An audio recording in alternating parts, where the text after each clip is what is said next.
जय ओम सुभाष परमहंस प्रभुपाद श्री श्रीमती नारायण भक्तिवेदांत स्वामी प्रभुपाद की जय। ISKCON founder acharya BJP founder acharya save the whole world Srila Prabhupada की जय। जय ओम विष्णुपाद परमहंस हरिदास आचार्य अष्टोत्तर श्री श्रीमद भक्ति सिद्धांत ठाकुर प्रभुपाद गोस्वामी महाराज की जय। नामाचार्य हरिदास ठाकुर की जय। प्रेम से कहो श्री कृष्ण चैतन्य प्रभु नित्यानंद श्री अद्वैत गदाधर श्रीवास आदि गौर भक्तवृंद की जय। श्री श्री राधा कृष्ण गोपीनाथ श्याम कुंड राधा कुंड गिरि गोवर्धन की जय। श्री जगन्नाथ द्वारकापुरी धाम की जय। मथुरा वृंदावन धाम की जय। नवद्वीप मायापुर धाम की जय। गंगा माई की जय। यमुना माई की जय। वृंदादेवी तुलसी महारानी की जय। श्री श्री राधा राधिका रमन की जय। श्री कृष्ण बलराम की जय। श्री जगन्नाथ बलदेव सुभद्रा महारानी की जय। श्री गौर निताय की जय। शयन एकादशी महोत्सव की जय। श्री प्रभुपाद की जय। गौ प्रेमानंदे all assembled Hare Krishna, all assembled devotees Hare Krishna, all glorious assembled devotees Hare Krishna, all glories to Shri Ganesh God, all glories to Shri मानस देहो गेहो जो किशुमो अर्पित हुआ परे नंद किशोर। मन शरीर और परिवार जो कुछ भी मेरा है हे नंद महाराज के पुत्र, मैं आपके चरण कमलों में अर्पित करता हूँ। संपदे विपदे जीवन है मरण है, सौभाग्य में या दुर्भाग्य में, सुख में या दुख में, जीवन में या मृत्यु में मेरे सारे तकलीफ दूर हो गए हैं दार नमक, क्योंकि मैंने आपके चरण कमलों का अपना आश्रय बनाया है। अब आप मुझे मारिए चाहे राखिए, जो भी कीजिए वो आपकी इच्छा है, क्योंकि मैं आपका नित्य शाश्वत सेवक हूँ और आपका मेरे पे शाश्वत अधिकार है। यदि आपकी इच्छा है कि मेरा दोबारा जन्म हो तो मेरी एकमात्र इच्छा है कि मेरा जन्म आपके भक्तों के परिवार में हो, चाहे कीट के रूप में हो, लेकिन मैं आपका भक्त रहूं। मेरी आपके बहिर्मुख होकर ब्रह्मा बनने की कोई इच्छा नहीं है। मुझे भक्ति मुक्ति की कोई इच्छा, भक्ति मुक्ति की इच्छा से जो विहीन है उन भक्तों का संग चाहिए, उनके प्रति मेरी आसक्ति हो। जनक जननी दयित तनय प्रभु गुरुपति ध्रुव सर्वमय, पिता माता प्रेमी पुत्र प्रभु गुरु और पति, जो कुछ भी है सब कुछ आप ही मेरे लिए हैं। हे भक्ति विनोद ठाकुर कह रहे हैं, हे कृष्णा हे कान्हा कृपा करके मेरी प्रार्थना सुने। हे राधानाथ आप ही मेरे प्रार्थना है। ओम ज्ञानतिमिरान्धस्य ज्ञानाञ्जनशलाकया चक्षुरुन्मीलितं येन तस्मै श्रीगुरवे नमः। श्रीचैतन्यमनोभीष्टं स्थापितं येन भूतले स्वयं रूपा कदा मह्यं ददाति स्वपदान्तिकं। वन्देऽहं श्रीगुरुं श्रीयुतापदकमलं श्रीगुरुं वैष्णवांश्च श्रीरूपं साग्रजातं जयगणनाथान्वितं तं सजीवम् साद्वैतं सावधूतं परिजनसहितं कृष्ण चैतन्य देवं श्री राधा कृष्ण पादान् सहगण ललिता श्री विशाखान्वितांश्च। हे कृष्ण करुणा सिन्धु दीनबन्धु जगत्पते गोपेश गोपिकान्त राधाकान्त नमस्ते। तप्त काञ्चन गौरांगी राधे वृन्दावनेश्वरी वृषभानुसुते देवी प्रणमामि हरिप्रिये। वाञ्छाकल्पतरुभ्यश्च कृपा सिन्धुभ्यैव च पतितानां पावनेभ्यो वैष्णवेभ्यो नमो नमः। जय श्री कृष्ण चैतन्य प्रभु नित्यानंद श्री अद्वैत गदाधर श्रीवासादि गौर भक्तवृंद। हरे कृष्ण कृष्ण कृष्ण हरे हरे, हरे राम राम राम हरे हरे। नमो विष्णुपादाय कृष्ण कृष्णाय भूतले श्रीमते भक्तिवेदांत स्वामिनिति नामिने। नमस्ते सरस्वते देवे गौरवाणी प्रचारिणे निर्विशेष शून्यवादी आचार्य देशधारिणे। नमो महामदन्याय कृष्णप्रेम प्रदायते कृष्णाय कृष्ण चैतन्य नामोदपुषे नमः।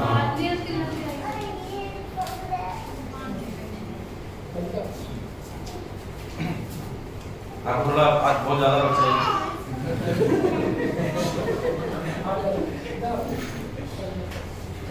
कि माता जी और थोड़ी ज़्यादा मेहनत करनी पड़ेगी।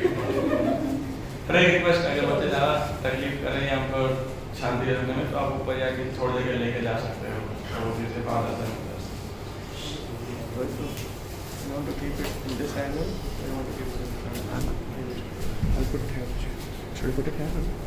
No, the point is the angle which angle you want. Hare Krishna. Button it to block. Sure. Maybe do it over here. हरे कृष्णा। तो लास्ट क्लास के अंदर जो विषय हम ले रहे थे पूरा हो गया था वैसे, लेकिन कुछ भी चर्चा नहीं हुई थी। तो उसके बाद कई डिवोटीज का डायरेक्टली इनडायरेक्टली जो है क्वेश्चंस आ रहे थे बहुत सारे मेरे पास में, बहुत सारे नहीं, कुछ क्वेश्चंस, और कुछ मेरे चेतना में खुद भी क्वेश्चंस आए कि हमारा विषय था कि यस्य हम अनुगृणामि हरिष्येत धनम शनैः।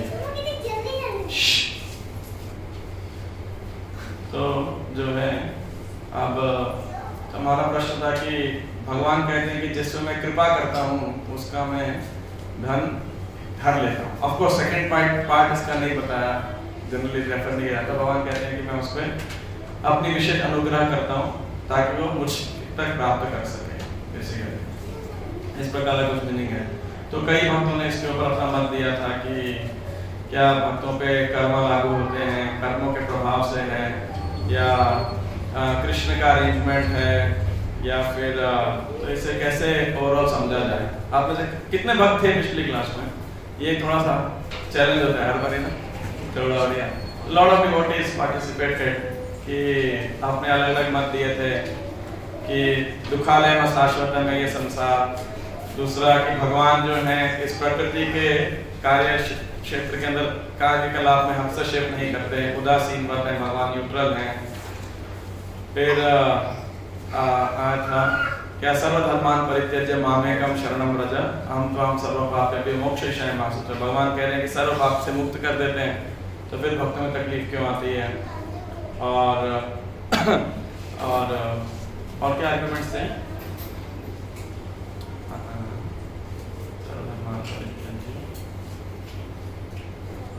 और किसी याद है कोई आर्गुमेंट्स के अगेंस्ट पॉइंट्स जो भी फॉर या अगेंस्ट ओवरऑल डिस्कशन? मतलब भगवान के शरण लेने को भी प्रोत्साहित किया जाता है। यस, अकामा सर्व कामो वा मोक्ष कामो उदारति या चतुर्विधा भजन्ते मां। तो भगवान कहते हैं मेरा आश्रय ग्रहण करना चाहिए। और इसके अलावा इमे जनपदा श्रद्धा, कुंती महारानी प्रार्थना कह रही है कि इवन जो मटेरियल ऑपुलेंस है वो भी है भगवान आपकी कृपा से ही हो पा रहा है, यदि क्योंकि आपकी तव विकसित ही। तो फिर भक्तों को दिए हुए कष्ट को कैसे समझा जाए? तो ये क्वेश्चन था कि क्या कर्मों का साइकिल भक्तों में लागू होता है या नहीं होता है। तो हमने जो चर्चा कंक्लूड कर रहे थे, जब थोड़ा सा बच्चों को बच्चे अभी मैं कोई भी लैंग्वेज बोलूंगा दे वोंट अंडरस्टैंड, तो नहीं फिर ऐसे ना हटा के आगे इसको करके वो नहीं काम है, तो there's no more required, I just hold it, maybe it doesn't come, वो आगे आ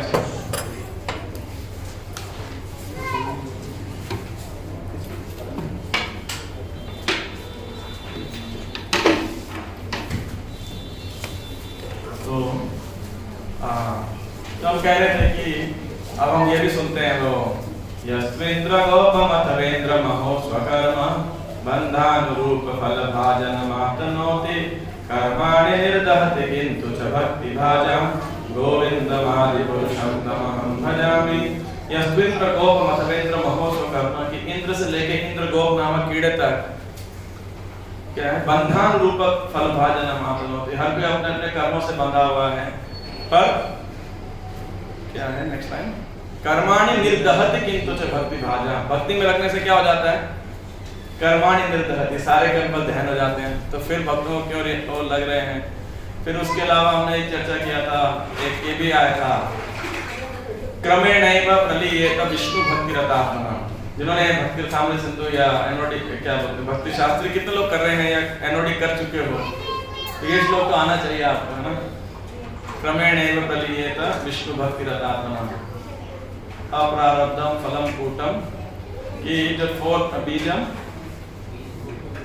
अप्रारब्धम फलम, ऐसा तो फर्स्ट में एक लाइन भूल गया उसका फर्स्ट फोर्थ सेकंड पार्ट क्या, कूटम बीजम फलोन्मुखम क्रमेणैव प्रलीयेत विष्णु भक्ति रतात्मना, कि जो भगवान विष्णु की भक्ति में लगा है, ये फल पाप फल के जितने भी स्टेजेस हैं, कूट बीज प्रारब्ध अप्रारब्ध, सब जो है क्या हो जाते हैं, क्रमेणैव प्रलीयेत, ग्रेजुअली सब डिस्ट्रॉय हो जाते हैं।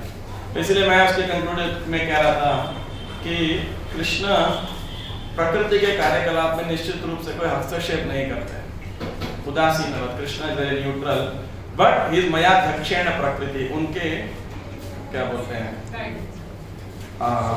अध्यक्षता, he is the witness basically, you no.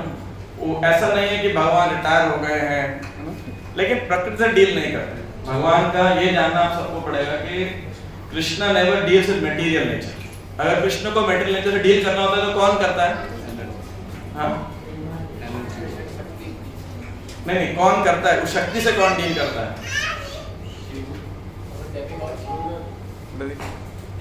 Then Krishna take the Purushavatars, you know, Brahma, Vishnu and Mahesh, like that. तो विष्णु, महाविष्णु, गर्भोदक्षाय विष्णु वो क्रिएट करते हैं, फिर वो ब्रह्मांड के अंदर जाते हैं, वो सब करते हैं, लेकिन फिर भी मेटेरियल नेचर से वो भी अनटच रहते हैं। ऑल्दो मेटेरियल नेचर को क्रिएट करते हैं, लेकिन जो मेटेरियल नेचर पे दृष्टिपात करने के बाद का कार्य कौन करता है? ब्रह्मा जी, शिव जी और जो है दुर्गा देवी, विष्णु है। उसके बाद विष्णु का इंटरफेरेंस नहीं है, लाइक दैट।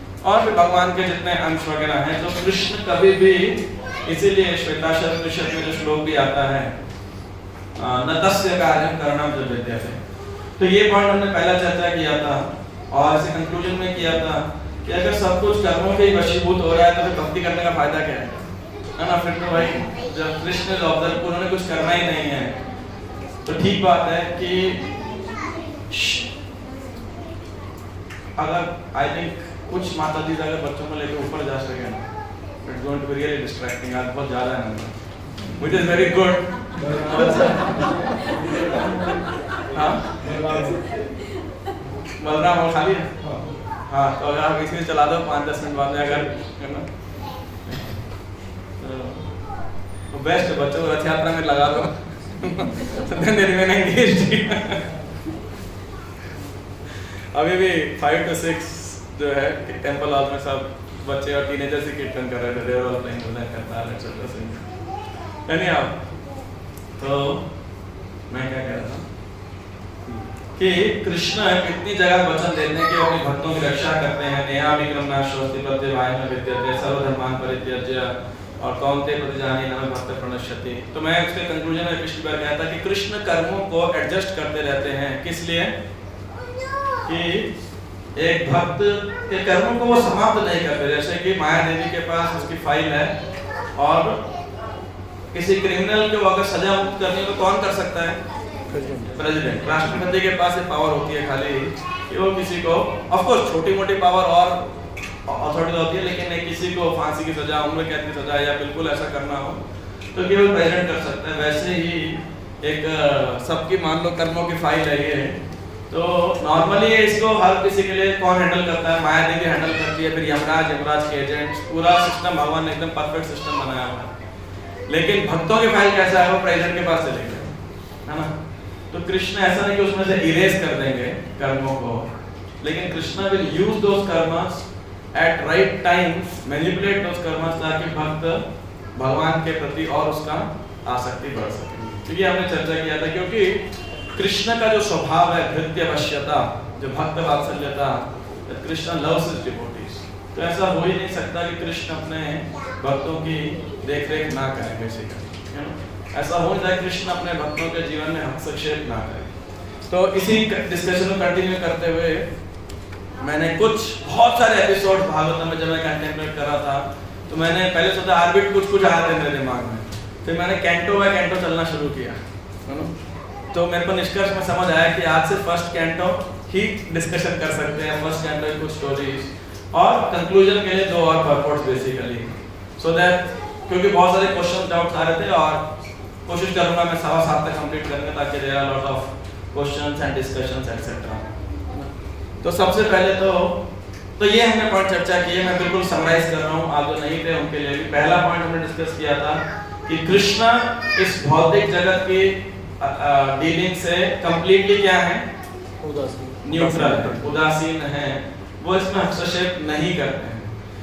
तो अब नेचुरली ये क्वेश्चन आएगा कि भाई फिर हम भगवान पर लोग जाते हैं और प्रार्थना करते हैं, तो ये सही है, मांगते हैं, तो भगवान पूरी करते हैं नहीं करते हैं? तो second point, yes, Krishna encourage करते हैं कोई किसी भी भावना से, चाहे चतुर्विधा भजन्ते माम काम सर्व काम हुआ, लेकिन भगवान के शरण में जाना ये एक प्रशंसनीय कार्य है। भगवान उसको वैल्यू करते हैं, कम से कम मेरे पास ही आए, चाहे मांग रहा है, दुख अर्थार्थी है, अर्थ चाहता है, कुछ भी। फिर तीसरा पॉइंट, कृष्ण अपने भक्तों से बहुत प्रेम करते हैं, तो कोई भी उनके शरण में जाएगा निश्चित रूप से प्रयास भी करेगा, कृष्ण स्टार्ट प्रोटेक्टिंग है। ऐसा नहीं कृष्ण उसकी रक्षा नहीं करते, कृष्ण उसके लिए उदासीन हो गए, लेकिन फिर भी कृष्ण प्रकृति के साथ भी डील नहीं करते कि प्रकृति बोलेगी यार क्या है, मेरे को लगा दिया और बीच बीच में इंटरफेयर कर रहे हो, है ना? वो भी भगवान के भक्त हैं, तो उनके वर्क में इंटरफेयर नहीं करते।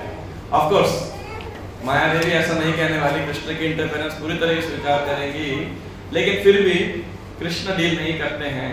कृष्ण अपने भक्तों के साथ ऐसे एडजस्ट करते हैं, उनके सुख और दुख को कम करते हैं या नहीं करते हैं? सुख भी कम करते हैं, हाँ, कृष्ण सुख और दुख जो भी कर्म फल है उनको एडजस्ट ऐसा कर सकते हैं, मैनिपुलेट कर सकते हैं, क्योंकि नॉर्मली लास्ट टाइम के डिस्कशन में यही था कि दुख क्यों आता है, तो मेरा क्वेश्चन ये है भक्त सुख भी क्यों आता है? We should also have this question कि अगर भक्तों भक्ति करने में दुख आता है तो इसका मतलब क्या है? ये पॉइंट पे हम आज और चर्चा करेंगे कि भक्तों की क्या एक्सपेक्टेशन होनी चाहिए, एक डिवोटी से क्या एक्सपेक्टेड है, that also will try to understand. और ये हमने कंक्लूजन में किया, राइट? अब मेरा आप सबसे एक प्रश्न है, प्रभु कॉर्डलेस है क्या? तो आप 1 मिनट सोच सकते हो, ओपन बुक टेस्ट भी है, बुक्स खोलना चाहो खोल सकते हो। तो ये है कि कृष्ण की क्या एडवाइस है इस भौतिक जगत से डील करने के लिए। कृष्ण हम सबको क्या सलाह देते हैं कि जब हम इस भौतिक जगत से डील कर रहे हैं, हमारा क्या एटीट्यूड होना चाहिए? यस, मात्रा स्पर्शास्तु कौन्तेय शीत उष्ण सुख दुःखदा आगम अपायनो नित्याः भारत। कि हे कुंती पुत्र अर्जुन, ये सुख और दुख कैसे उत्पन्न होते हैं? जब इंद्रियां और इंद्रिय विषय आपस में मिलते हैं, मात्रा स्पर्शास्तु कौन्तेय, और उससे क्या पैदा होता है? सर्दी, गर्मी, सुख, दुख, और ये क्या है? आते हैं चले जाते हैं। आगम अपायनो, अनित्य, टेम्पररी है, इसलिए क्या करो? टॉलरेट करो, बस। अगर आप देखिए कृष्ण की एडवाइस क्या है हमें, अगर देखा जाए सुख और दुख आएंगे या नहीं आएंगे?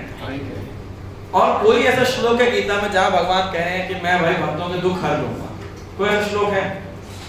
कोई आपके रेफरेंस है कि भाई भक्तों का आने वाले भौतिक दुख मैं हर लूंगा?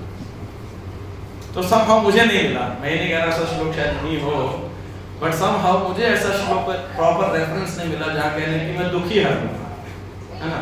मैं रक्षा करूंगा, वो एक बात है, लेकिन दुख ही नहीं आएंगे भक्तों के पास। मुझे ऐसा कोई रेफरेंस नहीं मिला किसी स्क्रिप्चर के अंदर। अगर आपको मिले तो जरूर दीजिएगा, it will stimulate the study. ऐसा एक भी कहीं पे मुझे वर्स नहीं मिला। हाँ, भगवान हमेशा बोल रहे हैं नेहा विक्रमणा स्वस्ति, मैं रक्षा करूंगा, जो कम है वो प्रोवाइड करूंगा, मेरे भक्त का नाश नहीं होगा, एटसेट्रा एटसेट्रा। तो कृष्ण की एडवाइस है हमें कि हमें टॉलरेट करना है। अब आज का जो विषय अगर एक सूत्र में आपको पिरोना हो तो आप इसको ये कैरी होम लेके जाइएगा। मैं अभी भी कह रहा हूँ towards the conclusion of the revise कि एक सिंगल थ्रेड कि जितने भी हमें शिक्षाएं मिलेंगे सुख दुख से रिलेटेड, वो जानते हैं किस लिए? हमारे एटीट्यूड को चेंज करने के लिए। अगर उस एटीट्यूड को हमने सही समझ लिया अपने जीवन के अंदर, वे जीवन मुक्ता से उच्च प्रैक्टिकली जीवन मुक्त हो जाएगा। तो कृष्ण की जितनी भी एडवाइस है पूरे सेक्शंस के अंदर, यहाँ पे या भागवतम में, गीता में, सब जगह पे there are different levels of outlook which we should develop. Basically ये सिर्फ इसीलिए कि अपने आउटलुक को चेंज करने के लिए, जैसा हिंदी में कहते हैं ना, मनस्थिति को चेंज करने के लिए, बट परिस्थिति को चेंज करने के लिए नहीं, या फिर जैसी दृष्टि वैसी सृष्टि। सृष्टि को चेंज करने से पहले क्या चेंज कर लेना चाहिए? दृष्टि। सृष्टि ऑटोमेटिकली चेंज हो जाएगी, है कि नहीं? तो पहला जो पॉइंट ये था कि कृष्ण हमें क्या एडवाइस दे रहे हैं, वो है टॉलरेट करो। ये कृष्ण की एडवाइस है।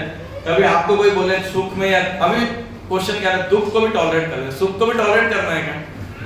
यस, है ना? कि एक बार एक मजाक में बोला, एक व्यक्ति जो है गरीब था, तो रोज लॉटरी में पैसा लगा रहा था, रोज 10 रुपए की लॉटरी या 5 रुपए जो भी 100 रुपए लगाता था, रोज हारता था। लेकिन समहाउ लत थी ऐसी, आज जीतूंगा आज जीतूंगा आज जीतूंगा आज जीतूंगा। तो एक बार ऐसे जो लॉटरी लगाई, उसकी कीमत थी कितनी? 100 करोड़ रुपए कीमत थी, जो जीतेगा 100 करोड़ मिलेगा। तो और इतने सालों से उसका डेली रूटीन था, तो या वीकली जो भी जैसे भी उसका रेगुलर रूटीन था, हर बार नंबर देखता था, मिलाता था, हर बार आता था। तो उसको यही था भाई जितना भी 100,000 रुपए इन्वेस्ट किया है वो खत्म ही होना है। तो फिर गया, फिर भी चलो रूटीन ऐसा डेली जैसा मैं वीकली जो रूटीन चेक करता था, तो चेक किया तो जितने भी नंबर थे मिलाए बकायदा उसका नंबर, विश्वास नहीं हुआ। तो फिर दूसरे साथ वाले को दिखाया, तो बोले तुम्हारी 100 करोड़ की लॉटरी लग गई। बोले क्या बात कर रहे हो? इतना खुश हुआ, उसको हार्ट अटैक आया, वहीं मर गया। तो कभी कभी ज्यादा सुख भी, एक मतलब मजाक कहने के लिए घटना है कि सुख को भी सहन करना इंपॉर्टेंट है, नहीं तो सुख में आदमी बहुत ज्यादा कैरी हो जाता है। और स्पेशली क्यों टॉलरेट करना है? क्यों? क्योंकि व्यक्ति भगवान को भूल जाता है, खास कर सुख में भूलता है, दुख में भूलता है। सुख में जल्दी भूलता है, दुख आता है तो फिर भी शायद बेटर चांस कि वो कृष्ण को याद करेगा। डिवोटी होगा तो फिर भी कृष्ण को सकता है गाली दे कि क्यों मेरे को क्यों आया, ये है वो है। लेकिन नॉर्मली लोग दुख में ज्यादा भगवान के पास आते हैं जनरली, और इवन डिवोटीज भी। तो अब इसके लिए पहला रेफरेंस अगर देखेंगे तो वो आता है किसका?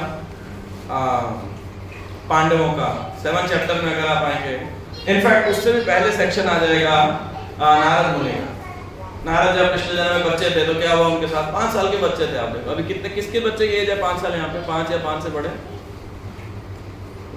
अभी देखो 5 साल के बच्चे जो हैं वो पूरी तरह अपने पेरेंट्स पर डिपेंडेंट। इनके तो पिताजी नहीं थे, और क्या हुआ 5 साल 5.5 साल जितनी उम्र थी, और क्या हुआ ये नारद जी को? इनके माता की मृत्यु हो गई। आप सोचिए, एकमात्र आश्रय उनका वो था, तो पिताजी नहीं है, कोई रिश्तेदार नहीं है, कुछ नहीं, अकेले। लेकिन भक्ति की शक्ति थी, इतनी मैच्योरिटी के बाद उनका पूरा दृष्टिकोण चेंज हो चुका था। तो पूरी सृष्टि में क्या था उनके लिए? बस गए हिमालय की ओर, तपस्या किया, जैसे संतों ने बताया था वैसा ध्यान लगाया, भगवान प्रकट हो गए हृदय में पहले, फिर सामने प्रकट हुए, और फिर बोला इस जन्म में आपने दर्शन नहीं किया, next life you can Narad मुनि। किसी को अभी इंडिपेंडेंस डे पे लेक्चर देना हो, अगले महीने आने वाला ना, तो ये सेक्शन यूज कर सकते हैं फ्रीडम के ऊपर। Narad ji freedom, real freedom अगर है, कभी आपको लेक्चर देना हो तो मैं कह रहा हूँ आप यूज कर सकते हो उस थीम को। एक तो freedom from birth death cycle, ये डिवोटीज यूज करते हैं। डिवोटीज को देना हो तो कि स्पिरिचुअल फ्रीडम क्या होती है, कि नारद जी को प्रभुपाद जी कह रहे हैं वहाँ पे कोई वीजा पासपोर्ट की आवश्यकता नहीं है, हमें तो एक देश से दूसरे देश में जाने के लिए वीजा की आवश्यकता है। नारद जी तो इंटर कॉन्टिनेंटल ट्रैवल करते हैं, this is the spiritual freedom, Prabhupada ji वहाँ पे ऐसा यूज कर रहे हैं। तो अब देखो नारद जी पे विपदा आई है ना, कर्म थे जो भी थे, but he became fully dependent on Krishna lotus. तो अच्छा हुआ या बुरा हुआ? अच्छा हुआ, है ना। नॉर्मली आप ऐसे देखेंगे माता की मृत्यु हो गई तो बहुत खराब हो गई, लेकिन क्योंकि इससे पहले भक्ति की प्रिपरेशन हो चुकी थी, ये उनके लिए एक बहुत सुंदर कैटलिस्ट बना, जहाँ पे डिवोटीज नारद जी जो हैं भगवान के धाम जा सके। फिर नेक्स्ट सेक्शन आया पांडवों का। तो अश्वत्थामा एकमात्र बचा था, 5 पुत्रों की हत्या हो गई। आप सोचिए, वो कम नहीं थे, 5 पांडवों के पुत्र थे, महावीर थे, युद्ध में बचे रहे। अभी तक देखिए युद्ध, पूरा युद्ध लड़ा था 18 दिन, लेकिन उनकी मृत्यु नहीं हुई थी अभी तक। लेकिन सोते हुए उन 5 युवकों की हत्या कर दी किसने? अश्वत्थामा ने। और इतना नहीं, उसके बाद अपने प्राण बचाने के लिए भाग रहा तो क्या किया? पांडवों में ब्रह्मास्त्र चला दिया, राइट। तो वो तो अर्जुन ने रिट्रैक्ट कर लिया, लेकिन इतना जो भी था ऑफ कोर्स, तो उसने क्या किया? माता उत्तरा के गर्भस्थ शिशु के ऊपर भी वो ब्रह्मास्त्र चला दिया। तो उत्तरा माता, भागवत में अगर वैसे देखा जाए तो पहली प्रार्थना वो उत्तरा माता की आती है, Krishna directly on the scene, और वो कृष्ण से प्रार्थना कर रही हैं, और फिर पहले उनका ग्लोरिफिकेशन करती है और प्रार्थना करती रक्षा कर। और कृष्ण क्या करते हैं वहाँ पे? उस गर्भस्थ शिशु परीक्षित की रक्षा करते हैं। Krishna does he protect his devotees और नो? और अब देखो भक्तों की विपत्तियां कंटिन्यूअसली आ रही। अब यही महाराज परीक्षित की, इनके पिताजी कौन है? अभिमन्यु। अभिमन्यु के पिता अर्जुन, अर्जुन की माता कुंती महारानी। 8वें चैप्टर में वो आती। तो वो तो हाइट ऑफ ऑल डिवोटीज क्या प्रार्थना कर रही हैं? किसको याद है? श्लोक याद है किसी को? कुंती महारानी की प्रार्थना का श्लोक, फेमस श्लोक। विपदा संतो शाश्वत तत्र तत्र जगद्गुरो भवतं भवतः दर्शनं यत् स्यात् अपुनर्भव दर्शनम्।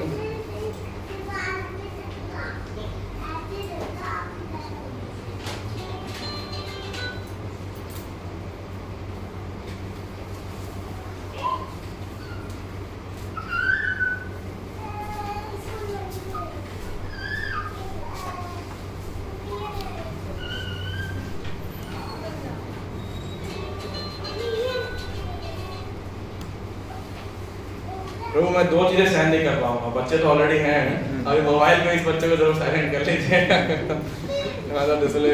डिस्ट्रैक्शंस को। कुंती महारानी क्या प्रार्थना कर रहे हैं? विपदा संतु शाश्वत तत्र तत्र जगद्गुरो भवतो दर्शनम यस्यात् पुनर्भव दर्शनम। कुंती महारानी कह रही है कि हे जगत गुरु, basically O Lord of the universe, आप क्या कीजिए, मुझे बार बार कष्ट दीजिए। आपको आप कष्ट आता है तो क्या होता है? आपको याद करते हैं, आप आते हो और आपका दर्शन करने से क्या होता है? अब पुनर्भव दर्शन, जन्म मृत्यु के चक्र का से छूट जाता है ना। तो प्रभुपाद देखिए यहाँ पे क्या लिख रहे हैं, दिस 3rd पैराग्राफ। एक्चुअली तो पूरा ही बहुत अच्छा है, but still 3rd paragraph, this material world is certified by the Lord in the Bhagavad Gita as a dangerous place full of calamities. Less intelligent persons prepare plans to adjust to those calamities. ये phone ठीक है, ये light बंद की जाए यहाँ पे। आपको पीछे दिखाई पड़ रहा है? हाँ, मैं भी एक उधर की लाइट बंद कर सकता हूँ।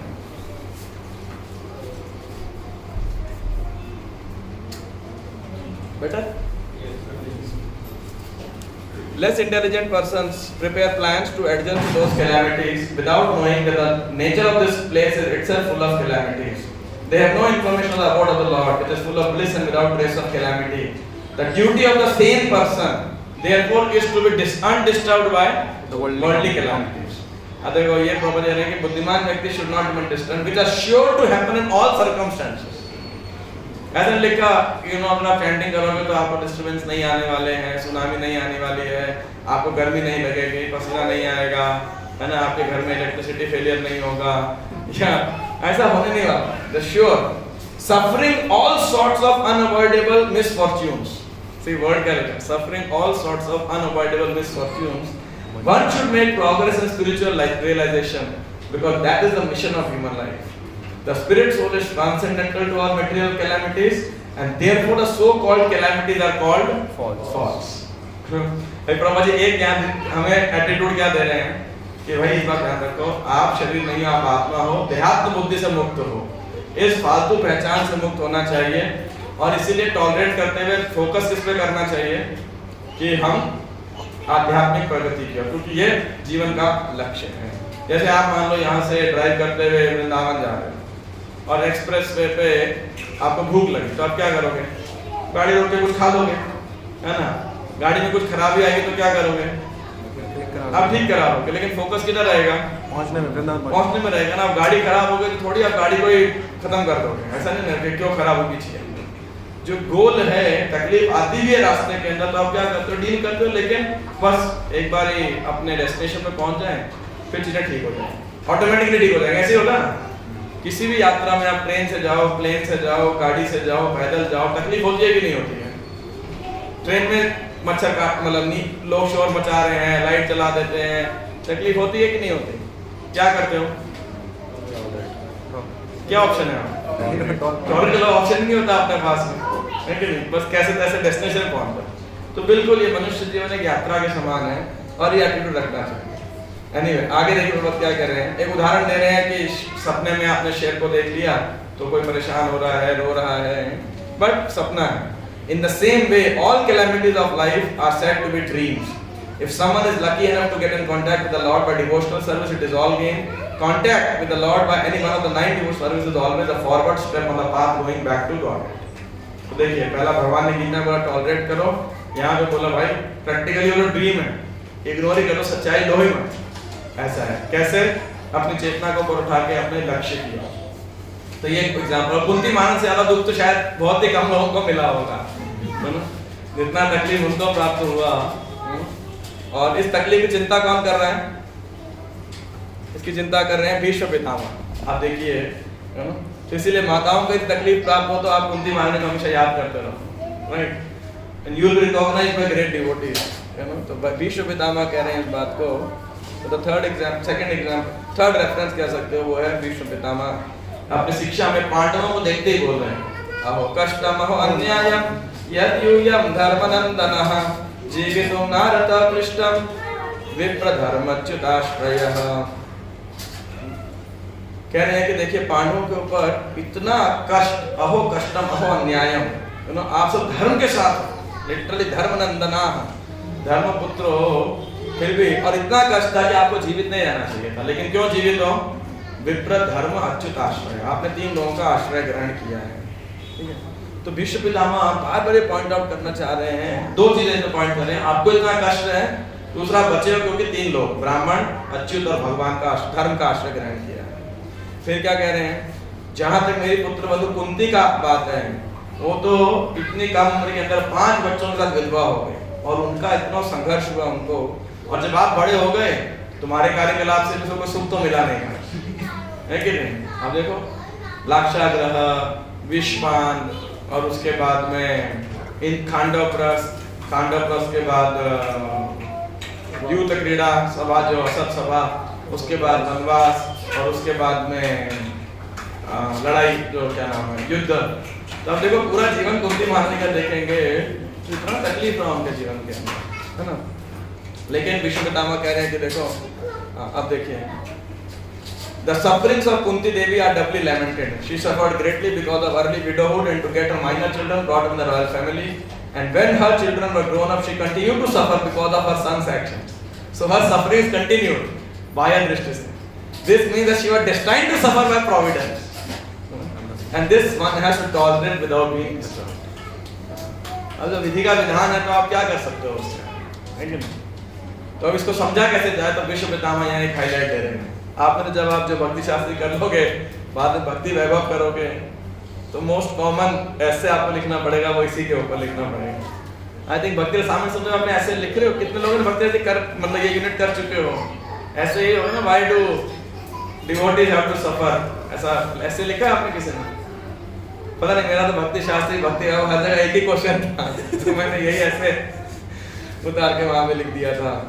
यानी अब भीष्म पितामह क्या कह रहे हैं? मेरे मत के अंदर this is all due to inevitable time, ये काल की वजह से जिसके द्वारा सारे ग्रह, सारे प्लैनेट उनके कंट्रोल में है, just as clouds are carried by the wind. और क्या आश्चर्य कह रहे हैं? यत्र धर्मसुतो राजा गदा पाणि वृकोदर कृष्णोस्त्र गांडीवम चापि सुहृद कृष्ण सतो विपत्। जहां धर्मराज युधिष्ठिर, राजा युधिष्ठिर है, गदा पाणि वृकोदर, भीमसेन का बल है, अर्जुन के अस्त्र और कौशल हैं, और कृष्ण का डायरेक्शन है, व्यवहारिक कृष्ण का, वहां इतने कष्ट पूछे मत, है ना? तो इसको क्या समझा जाए? प्रभुपाद जी बड़ा सुंदर वर्ड लिख रहे हैं इस परपोर्ट के बीच में।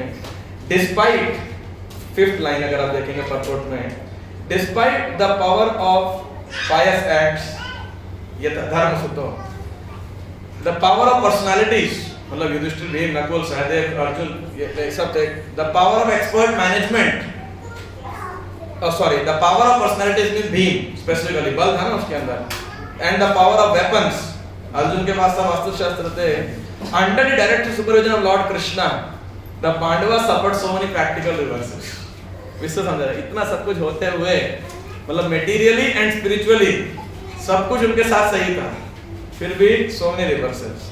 तो यहाँ क्या लिख रहे हैं? This can be explained as due to the only be explained as due to the influence of Kala, inevitable time. Kala is identical with the Lord himself, and therefore the influence of Kala indicates the inexplicable wish of the Lord himself. There is nothing to be lamented when a matter is beyond the control of any human being. जब आपके control में नहीं है ना, तो आपको उसके लिए लैमेंट करना चाहिए, सिर्फ इग्नोर करो, टॉलरेट करते रहो, आगम अपायनो नित्या, आ रहा है, कुछ समय रहेगा, चले जाएगा। ये अपने एटीट्यूड को चेंज करना, ये कृष्ण की शिक्षा और बारंबार अनेक जगह पे है, शिक्षा के रूप में है और अनेक अनेक पर्सनालिटीज के रूप के अंदर। आगे क्या कह रहे हैं?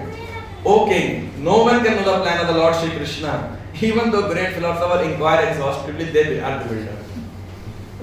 तो आप कितना भी हम इंक्वायर कर ले, मेरे साथ ये क्यों हुआ, कैसे हुआ, क्यों हुआ, क्या कारण है इसके पीछे, कर्म का खेल है, कृष्ण की इच्छा है, वैष्णव अपराध हो गया, साधना ठीक से नहीं करी, कई बार अपना एनालिसिस चलता रहता ना सब वक्तों में। तो वो क्या कह रहे हैं? मुह्यन्ति कवयोपि ही, कवय मींस ग्रेट फिलोसोफर्स, मुह्यन्ति, जब वो मोहित होते रहते हैं, कृष्ण है। सिमिलर श्लोक गीता में 4थे अध्याय में कौन सा है? सिमिलर वर्ड्स तो बहुत सारे भक्ति शास्त्री, अभी एग्जांपल मत बोलिएगा, हमको बता देंगे, आपको संस्कृत याद होना चाहिए। वो तो भागवतम फर्स्ट कैंटो, गीता 4था अध्याय, कर्मणो ही अपि बोधव्यम, बोधव्यम च विकर्मणः, थर्ड में गहना कर्मणो गति ही। आई एम श्योर इस पर अच्छा डिस्कशन हुआ होगा फर्स्ट फोर्थ चैप्टर के अंदर। No one can know the plan of Lord Shri Krishna, भगवान का क्या प्लान है ना, तो इसको समझना बहुत मुश्किल है, इसीलिए सिर्फ टॉलरेट करो, अनडिस्टर्ब करो, भगवान की ओर देखो बस, है ना। और वो क्या कह रहे हैं? हे भरतर्षभ युधिष्ठिर, इसीलिए मैं कह रहा हूँ कि ये सब भगवान कृष्ण की योजना है, भगवान की अचिंत्य योजना को समझ करके आप इसे फॉलो करो। और क्या फॉलो करो? अब आप राजा हो, आप जो है अपनी प्रजा का ध्यान रखो। तो आप देखिए भीष्म पितामह भी इसी बात को, एक और एटीट्यूड को चेंज कर रहे हैं कि क्या? कृष्ण की ओर, कृष्ण के प्लान को फॉलो करो। पहले टॉलरेट करो, भगवान ने गीता में बोला, कुंती तो कह रही है और डिस्टर्बेंस के अंदर याद करो, लेकिन प्रभुपाद जी वहां क्या कह रहे हैं कि दुखालय में शाश्वतम, दुख आएंगे ही आएंगे, लेकिन अपना लक्ष्य केंद्रित रखो। पहला अगर टॉलरेट करो, दूसरा है लक्ष्य की ओर ध्यान रखो, कृष्ण के आकर्षण की ओर, और तीसरा यहाँ पे क्या कह रहे हैं? भगवान की योजना को देखने का, समझने का प्रयास करो, राइट। और अब देखिए परपोर्ट पढ़ेंगे, सुनो, आपको सुनाएंगे ऐसे। The popular saying is that the housewife teaches the daughter-in-law by teaching the daughter. Similarly, the Lord teaches the word by teaching the devotee. तो ये है भगवान की योजना क्या अपने भक्तों को? The devotee does not have to learn anything new from the Lord, because the Lord teaches the sincere devotee always from within. यहाँ क्या लिखा? Pure devotees या क्या? नहीं, sincere devotees।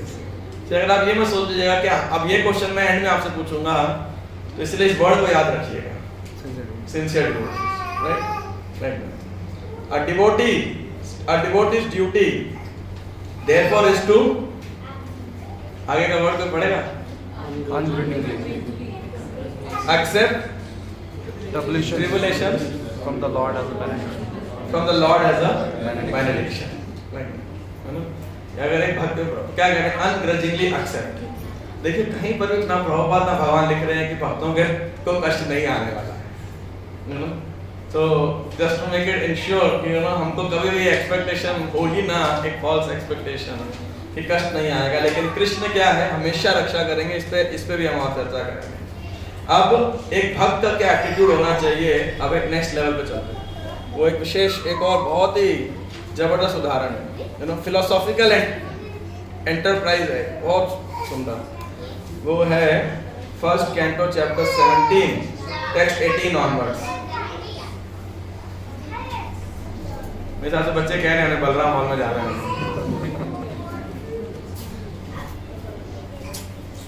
तो आपकी इच्छा है, देख लो, अगर यही शांत हो सकते हैं तो बेस्ट है, मुझे कोई दिक्कत नहीं है। कितने बच्चे चाहते हैं कि ऊपर चले जाए बच्चे सब? कोई नहीं चाहता था, पेरेंट्स डोंट वांट, बेचारे बच्चों पे तो फिर भी खुश होंगे वो तो शायद, लेकिन पेरेंट्स तो क्या होंगे? चलिए आओ, Aksharam told me also about this thing. So the entire team is planning to create some engagement for the kids anyway. तो हुआ क्या, आप देखिए ये चौथा एपिसोड में आपको दे रहा हूँ। अगर आपको नहीं पता तो महाराज परीक्षित पूरी पृथ्वी पे, या पूरी पृथ्वी नहीं बोलना चाहिए, भारतवर्ष में ट्रैवल कर रहे थे, टूर कर रहे थे कि प्रजा सब ठीक है, कोई दिक्कत तो नहीं है, सब बढ़िया देख रहे थे।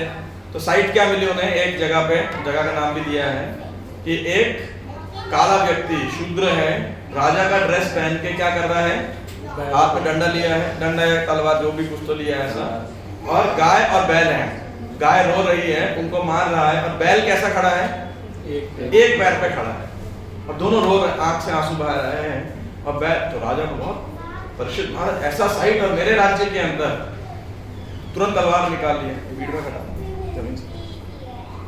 तो क्या बोलते हैं, तो परीक्षित महाराज ने जब ऐसा साइट देखा उनको तुरंत तलवार निकाल लिया और तुरंत आए, क्योंकि राजा का ड्रेस पहना था। तो परीक्षित को समझ में आया कि ये राजा बनना चाह रहा है, देखो अपना राज्य बनाना चाह रहा है, ये शालू व्यक्ति है। तो इस गाय और बैल से पूछा कि भाई तुम कौन हो, तुम्हारी दशा किसने की है बताओ। और महाराज ने पूरा एश्योरेंस दिया, राज्ञा कृष्णानुवर्तिना, कि भगवान कृष्ण के अनुयायी राजाओं के राज्य के अंदर गाय और बैल के ऊपर कोई ऐसा करे और उसको सजा न मिले असंभव है। तो आप बस बताइए कौन कल्प्रिट कौन है, मतलब भाई जो विक्टिम है ये तो बता दे भाई इसने अत्याचार किया हमारे ऊपर, बस इतना वो पूछ रहे थे। तो भैया हालत किसने की, तुम्हें इतनी तकलीफ हो रही है। तो क्या कह रहे हैं, बैल पूरा लेक्चर देते हैं, इट्स अ टोटल और पढ़ते समय आपको लगेगा क्या है फालतू, आगे बढ़ो, लेकिन उन्हें एपिसोड बहुत जबरदस्त है। वो कह रहे न वयम क्लेश बीजानि यथा पुरुषस्य पुरुषों न बीजानि वाक्य भेद विमोहिता। वो क्या कह रहे हैं, देखो बहुत मुश्किल है ये बताना कि किसने आपको कष्ट दिया है, क्योंकि अलग अलग फिलोसोफर्स का, अलग अलग दार्शनिकों का अलग अलग मत है। तो पहला मत क्या है, पहला मत है केचित विकल्प वसनम आहुर आत्मानम आत्मनम। तो ऐसे लोग वो तो कह रहे हैं कि भाई देखो ये भौतिक जगत में अपने सुख और दुख के लिए कौन उत्तरदायी है, हम ही उत्तरदायी हैं। भाई आम बोओगे तो क्या निकलेगा, आम निकलेगा, और बबूल बोओगे तो, और नीम बोओगे तो जैसा बोओगे वैसा पाओगे। कर्म मीमांसा फिलॉसफी बेसिकली आप जो करोगे आपको वही प्राप्त होगा। तो इसीलिए भाई जब आप बुरा करोगे तो बुरा पाओगे, तो आप सही करो तो सही पाओगे, दुख नहीं होगा, सुख प्राप्त होगा। दूसरा कह रहे हैं कि नहीं नहीं नहीं नहीं ऐसे थोड़ी है, दैवम अन्य परे कर्म स्वभावम अपरे प्रभु। दूसरे कहते हैं कि नहीं नहीं भाई सुपर ह्यूमन पावर्स हैं, दैव है, उनका भी तो कुछ कार्य है, हमारी क्या गलती है, फिर भी सुनामी आ रहा है। अभी परसों अमरनाथ में बादल फट गया था, है ना, कितने लोग मर गए, कितने 16 हो गए। अरे 16 तो लास्ट मिला होगा, हाँ 16 डेड बॉडीज 40 मिल गए, 40 मिसिंग है। एक्चुअल नंबर तो वैसे कुछ और ही होगा, है ना, जो भी है। तो अनी हम तो बोले देखो अमरनाथ यात्रा में वहाँ बादल फट गया, केदारनाथ में बादल फट जा रहा है, यू नो, और पीछे और कहाँ हुआ था, एक और धार्मिक स्थल पे कुछ हुआ था ना, कुछ तो मतलब जो है। तो बोले देखो ये तो सब दैव के कारण है। तो दूसरा बोलेंगे नहीं कर्म जो है उनके कारण है। तो चौथा बोलेगा नहीं प्रकृति के कारण है, प्रकृति अपना कार्य करती रहती है। तो कोई बोलता है कष्ट प्रकृति के कारण है, कोई बोल रहा है कर्म के कारण है, तो कोई बोल रहा है हम खुद हैं, सुख और दुख परसेप्शन का विषय है बस। तो कोई कह रहा है कि नहीं जो भौतिक देवता हैं वो इसके उत्तरदायी हैं। 4 फिलोसफी बता दें, प्रॉपर्ट में प्रॉपर ने एक्सप्लेन किया सारी फिलोसफीज, मैं सिर्फ आगे बढ़ रहा हूँ। 5वां फिलोसफी क्या है, वो उनका ये है no one can ascertain the cause of distress by argumentation. भाई किसी बहस ही मत करो, दुख आ रहा है सहन करो, टॉलरेट करो, एडजस्ट करो या रेक्टिफाई करो, लेकिन मे भी वो पेरेंट ज्यादा ऊपर लेके जा सकते हो आप थोड़ी देर के लिए बच्चों को, जिनके बच्चे ज्यादा परेशान हो रहे हैं।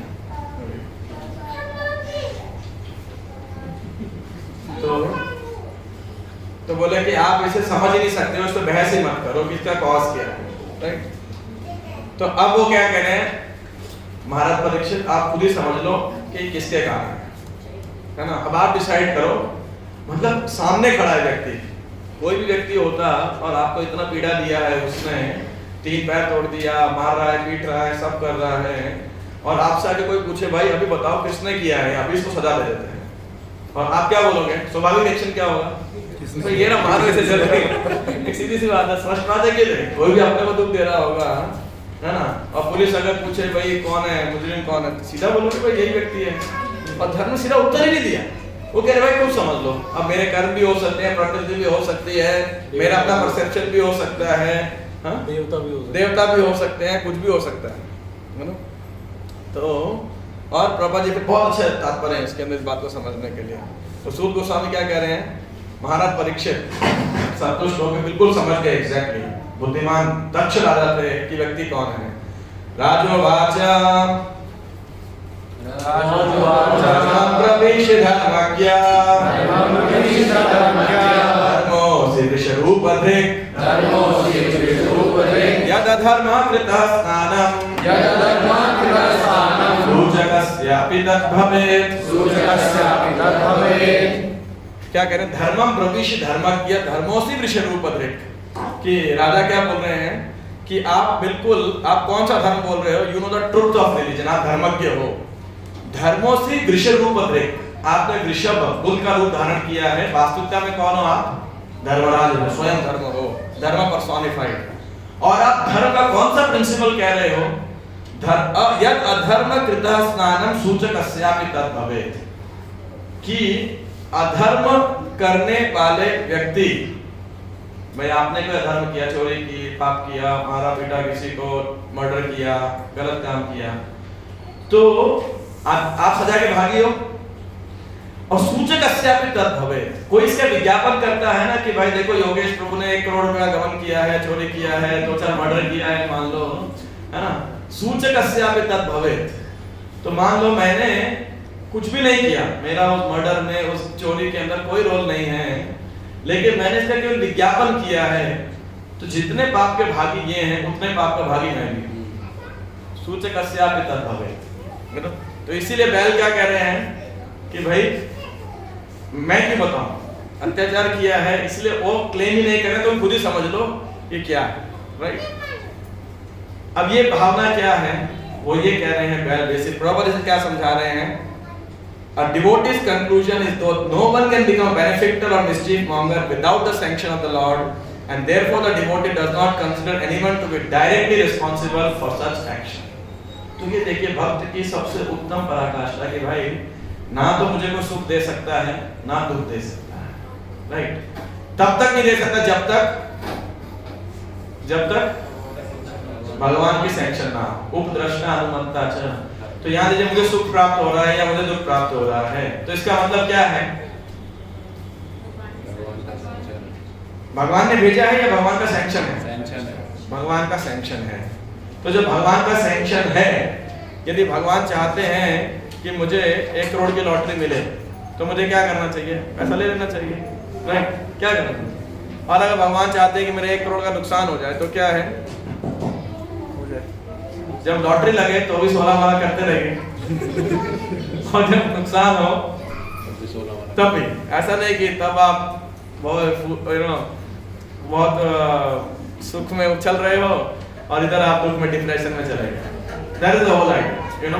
तो यहाँ प्रभुपाद जी बहुत सुंदर तात्पर्य है 1.17.22 इंटायर डिस्कशन, लेकिन उसका एक रक्स है।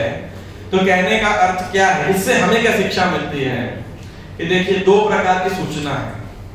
एक है जुडिशियरी को हेल्प करना, कौन अपराधी है, right, that is being neutral, like you know, केवल राइट अथॉरिटी को राइट बताना। आगे आ सकते हैं इसमें भी थोड़ा सा पीछे, तो फिर कि जैसे मान लीजिए अब किसी की चेन स्नैचिंग होती है कभी कभी मंदिर के बाहर, तो पुलिस वाले आते हैं तो हम सीसीटीवी दिखाते हैं, देख लो भाई, है कि नहीं। अब आप तो ये बोल सकते हैं कि भाई क्यों देखना, क्यों अपराधी को ढूंढना, नहीं, जुडिशरी को दिखाना, राइट। जो अल्टीमेट अथॉरिटी है, जो कि न्याय संरचना को मेंटेन करने वाले हैं, मतलब शासक हैं, राजा हैं, या मान लो किसी बच्चे ने गलती करी, मतलब इतने सारे छोटे बच्चे हैं, कोई गलती करेगा तो थोड़ा भारी गलती दिखी, आपको बहुत गुस्सा आया, तो आप क्या करोगे, मुझे बताओ। तो यहाँ सब सभ्य व्यक्ति, आप क्या करोगे, आप एक चाटा लगाओगे, नहीं करोगे ना, क्या करोगे, या पूरा उस बच्चे को स्टेज पे खड़ा होकर वो सबको बताओगे, देखो ये बच्चा इतना नालायक है, इसने ये कर दिया, वो कर दिया, कोई ऐसा नहीं करेगा ना, आप क्या करोगे।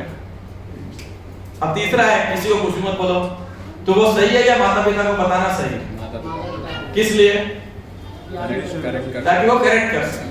यदि आप इस भावना से सोच रहे हो कि माता पिता को बताएंगे और इसको मेरा बदला पूरा हो जाएगा, तो वो भावना गलत है, राइट।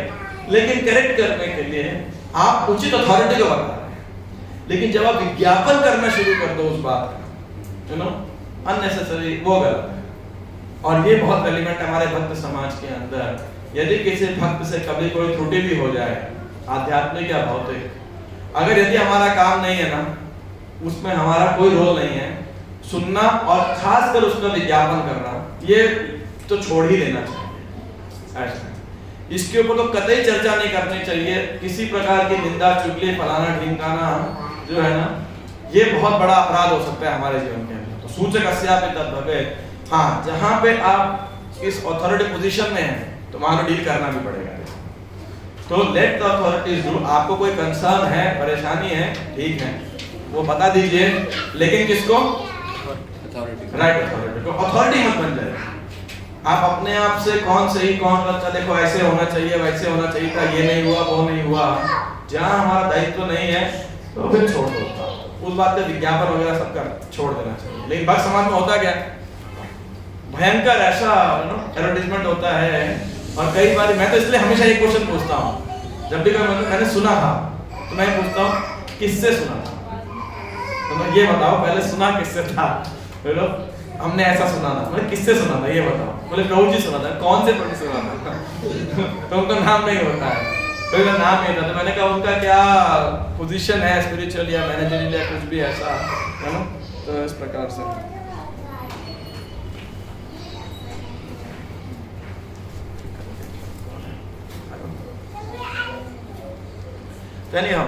तो ये एक बात सीखने के लिए है। और दूसरा ये, अब चौथा देखो, कुछ भी हो रहा है सुख या दुख, वो सैंक्शन किसका है? भगवान का। तो वो जो हमारा चर्चा हो रहा था ना कि मतलब भगवान का कुछ हस्तक्षेप ही नहीं है, ऐसा है। उदासीन मत होंगे भगवान निश्चित रूप से, लेकिन फिर भी भगवान की अध्यक्षता से ये प्रकृति अभी नहीं हटी है। Right, Krishna has not become blind to this creation. अब ये फर्स्ट कैंटो में मेरे को चार दो उदाहरण मैंने पहले दिए, 6 उदाहरण तो मुझे प्राप्त हुए, इसमें वर्थ डिस्कसिंग हुआ। Radhika Mataji, she wanted to ask, she wanted to speak to you. She didn't tell that. Anyhow, अब इसके बाद में बहुत सारे second canto, third canto, fourth canto, fifth canto उठाते जाइए, आपको एक के बाद एक कई सारे फ्रेज मिल जाएंगे। लेकिन मैं एक पे आ रहा हूँ डायरेक्टली फोर्थ कैंटो के ऊपर। वो one of my favourite purports, most shared purports by devotees है, जिसको मैंने सबसे ज़्यादा भक्तों से शेयर किया है। ये है पृथु महाराज का सेक्शन 4.19.34। पृथु महाराज का क्या हुआ आप देखिए। वो राजा है, शासक है, भगवान की शक्तियाँ अवतार है, शासन शक्ति के अवतार है, एडमिनिस्ट्रेटिव पोटेंसी के। और वो क्या कर रहे हैं?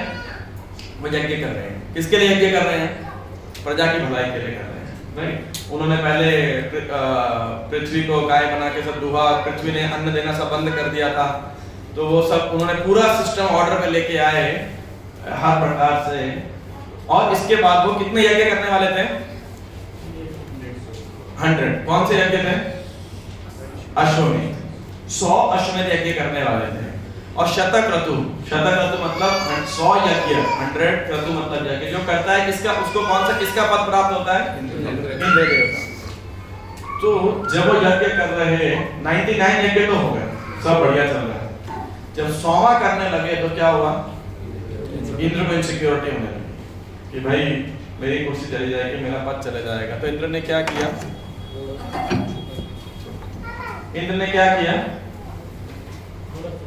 इंद्र ने घोड़ा चुराना शुरू कर दिया। और कैसे घोड़ा चुराया? इंद्र के रूप में डायरेक्टली नहीं आया, वो हर बारी कोई साधु बन गया है, एक धार्मिक पुरुष बन गया है। तो जब पहली बारी घोड़ा चुरा के लेके गए तो अत्रि इत्यादि जितने भी पृष्ठ थे उन्होंने बोला कि भाई ये तो घोड़ा चुरा के लेके जा रहे हैं। तो जो पृथु का बेटा था वो गया उनके पीछे। अब सोचिए, इंद्र इतने बड़े महारथी खुद हैं, हाथ में वज्र हैं, लेकिन और एक वो लड़का, अभी पृथु महाराज खुद भी नहीं, उनका लड़का खाली उनके पीछे भागा, लेकिन वो डर के क्या घोड़ा छोड़ के अदृश्य हो गए। मैंने एक इल्यूजन क्रिएट कर दिया, घोड़ा छोड़ दिया, खुद भाग गए। क्यों? क्योंकि इंद्र ने अपनी शक्ति का दुरुपयोग किया। तो जो है उसके पास वो शक्ति अब बहुत ही शक्ति से हीन हो गए या कम हो गए, तो उससे भी हार गए, उस लड़के से भी एक तरीके से। और फिर अलग साधु पुरुष का रूप धारण करके आए। अब 3-4 बार जब हो गया तो जितने बार भी तो बहुत गुस्सा आया पृथु महाराज को। तो उन्होंने क्या बोला, अब मैं खुद जाता हूँ। और उनके लड़के चाहते तो इंद्र को मार सकते थे, लेकिन मारा नहीं। क्यों नहीं मारा? क्योंकि मैं साधु के वेश में, सीधी बात, साधु के वेश में है तो चलो घोड़ा ले लिया, अपना पर्पस पूरा हो गया, दोबारा यज्ञ करते हैं, मतलब करते हैं, प्रोसेस करते हैं, लेकिन मारा नहीं। पृथु महाराज बोले धनुष उठा लिया, बोले मैं जाता हूँ। तो सब प्रीस्ट ने रोक दिया, जितने प्रीस्ट थे उन्होंने रोक दिया, क्या बोलते हैं, पृथु महाराज को। बोले आपका करना ठीक नहीं है, युद्ध क्षेत्र नहीं है, ये यज्ञ भूमि है, युद्ध भूमि नहीं है, तो यहाँ पे आप मारना ठीक नहीं है। हम क्या करते हैं, हम अब तक इंद्र के लिए आहुति दे रहे थे ना, अब ऐसे मंत्र पढ़ते हैं कि इंद्र की आहुति दे देते हैं। अब मतलब इंद्र को ही यहाँ भस्मीभूत कर देते हैं। तो पृथु ने बोला ये अच्छा चलो। अब जैसे ही वो इंद्र की आहुति देने के लिए यज्ञ कर रहे थे, इंस्टेड ऑफ इंद्र को देने की बजाय तुरंत कौन प्रकट हो गया वहां? ब्रह्मा जी प्रकट हो गए। सब खड़े हुए, आदर सत्कार किया उनका। ब्रह्मा जी ने क्या बोले, करो यज्ञ में, मैं भी आहुति देता हूँ। सब नहीं, आते ही डिसीजन दे दिया उन्होंने, लेट देयर बी 99 यज्ञ फॉर पृथु। बस पृथु महाराज 100वां यज्ञ ही बंद कर दो, राइट। और उनको समझा रहे हैं। तो ये ब्रह्मा जी पृथु महाराज को समझाने के लिए, समझाना किसको चाहिए था? इंद्र को, लेकिन समझाया किसको गया? पृथु महाराज। यज्ञ किसका बंद करा है? पृथु की कोई इच्छा नहीं कि 100 वो करने के लिए। आप सोचो पृथु महाराज को कितना गुस्सा आना चाहिए ना, मेरी क्या गलती है, ये कोई जुडिशरी आपकी एडमिनिस्ट्रेशन आप सही करो ना। ये तो मतलब सरासर पक्षपात है इंद्र के प्रति, राइट और है ना। तो पृथु महाराज यही बोल सकते कि भाई गलत को सपोर्ट करोगे तो हर आदमी ऐसा ही करेगा बाद में, लेकिन पृथु महाराज समझते थे तो ब्रह्मा जी को आज्ञा का पालन किया। लेकिन ब्रह्मा जी ने बड़े प्रेम से समझाया, और उस समझाने के अंदर कई श्लोक हैं, पिछले 4-5 श्लोक पहले 4थे अध्याय का स्कंद का 19 चैप्टर ऑनवर्ड्स है ये। उन्होंने बोला कि देखिए सीधा आते ब्रह्मा जी कंक्लूड किया, let there be only 99 sacrificial performance for Prithu Maharaj. और क्या बताया उन्हें, ये समझाया कि देखो तुम धर्म की स्थापना के लिए यज्ञ करते हो, और इंद्र क्या करता है, उतने अधिक अधर्म क्रिएट करता है। भाई अधिक साधु पुरुषों में जितने यू नो आए, बाद में रावण भी देखा है ना, साधु के वेश में आया, तो बोला तुम्हारी वजह से सारे चीटिंग सन्यासी क्रिएट होते जा रहे हैं। तुम इंद्र बात समझ आ गई कि पूरी क्रिएशन डिस्टर्ब हो रही है मेरे धर्म करने से, तो बात तो समझ आ गई। लेकिन फिर भी एक बहुत सुंदर श्लोक दिया उन्होंने, मास्मिन् महाराज कृतः स्वचित्ताम् निशामया स्मद्वच आदृतात्मा निशामया स्मद्वच आदृतात्मा यध्यायतो दैव हतं नुकर्तुम् मनोतिरुष्टुं विशते तमो अंधम्। तो क्या कह रहे हैं, हे राजा, do not be agitated and anxious because your sacrifices have not been properly executed due to providential impediments. आप क्या मत हो, ना परेशान हो ना उत्तेजित हो। Kindly take my words with great respect. देखो हमारे जीवन में कभी किसी तकलीफ में रिवर्सल आए, जो व्यक्ति हम समझाने आता है सबसे ज्यादा गुस्सा किस पे आता है? उसी भाई तुम क्यों बोला, है ना। और कोई बोल दे, है ना, तो क्या होता है, मतलब इस समय मत समझाओ, सब पता है, मैंने बहुतों को समझाया है, लेकिन मुझे मत समझाओ, सब पता है, राइट। इसलिए ब्रह्मा जी कह रहे हैं, क्योंकि पृथ्वी को गुस्सा आ सकता है। ब्रह्मा जी वेरी मैच्योर, और पृथ्वी को पूरा स्नेह है, तो उनको बता रहे हैं कि भाई आदर से सुनना मेरी बात।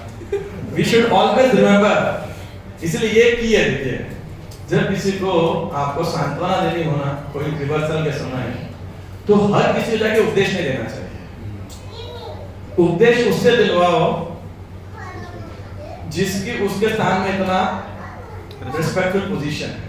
नॉर्मली अपने डिवोटीज भी इन जनरली लोग, और डिवोटीज और खासकर क्या होता है, किसी को तकलीफ होती है तो क्या अपना रिएक्शन कैसा होता है, हर वक्त मिलने जाएगा और जनरली एक लेक्चर सुना के आ जाएगा, राइट। अपना भक्ति शास्त्र का जो असाइनमेंट है वो सुना के आ जाएगा। तो ना मतलब बेस्ट इज उस समय हम कोई उपदेश ना दें, उस व्यक्ति से उपदेश को देना चाहिए जिसका उसके हृदय में स्थान हो, मतलब पीड़ित या जो भी जिसके तकलीफ है, तो फिर वो सुन पाएगा। अगर रिस्पेक्ट नहीं रहेगी ना तो सुनना बड़ा मुश्किल रहेगा। तो जो है आगे देखिए, so we should always remember that if something happens by providential arrangement, we should not be very sorry. कि यदि दहेज के कारण कुछ होता है उसके ऊपर हाय ये हो गया परेशान नहीं होना चाहिए. The more we try to rectify such reversals, the more we enter into the darkest region of materialistic thought. आप सोचिए तमो अंधा. क्यों? अब देखो आपको किसी ने बुरा भला कहा, ठीक है, तो आपकी प्रतिक्रिया क्या होती है? हम उत्तेजित होते हैं, गुस्सा आता है. अगर सामने वाले को हम जवाब दे सकते हैं, मतलब ईंट का जवाब पत्थर दे सकते हैं, तो क्या करेंगे? देंगे. कमजोर होगा तो हम जवाब देंगे, और अगर कमजोर नहीं है तो क्या करेंगे? मतलब हम उस पे नहीं तो हम गुस्से होकर के रह जाएंगे, लेकिन मन में क्या चलता रहता है? रिवेंज. अब जब मौका लगेगा बदला लो, राइट? फिर ऐसे कुछ कहनी लड़ाई चलती है, खानदानी बाप दादाओं की लड़ाई चल रही होती है और दो वंश चली रही है, बस चली रही है. तो भगवान क्या कह रहे हैं कि देखो, या सॉरी ब्रह्मा जी क्या कह रहे हैं कि यदि आपके चाहते से या ना चाहते से आपको कोई कष्ट आए ना, don't be very sorry, you should not be very sorry. जितना आप उसको रेक्टिफाई करने का प्रयास करोगे उतना अधिक क्या होगा? आप तमोगुण में गिरते जाओगे. बदला लेने की भावना आएगी, ईर्ष्या होगा, गुस्सा आएगा, नफरत होगी, या तो सेल्फ वायलेंस करोगे, दूसरे पे भी वायलेंस करोगे. ये सारे थॉट किस गुण के हैं? सारे तमोगुण के थॉट्स. इसलिए बोला the more we try to rectify such reversals. अब प्रॉपर का purport देखें तो 4 लाइन का purport है. Sometimes a saintly or very religious person also had to meet with reversal in life. Such incidents should be taken as providential. Although there may be sufficient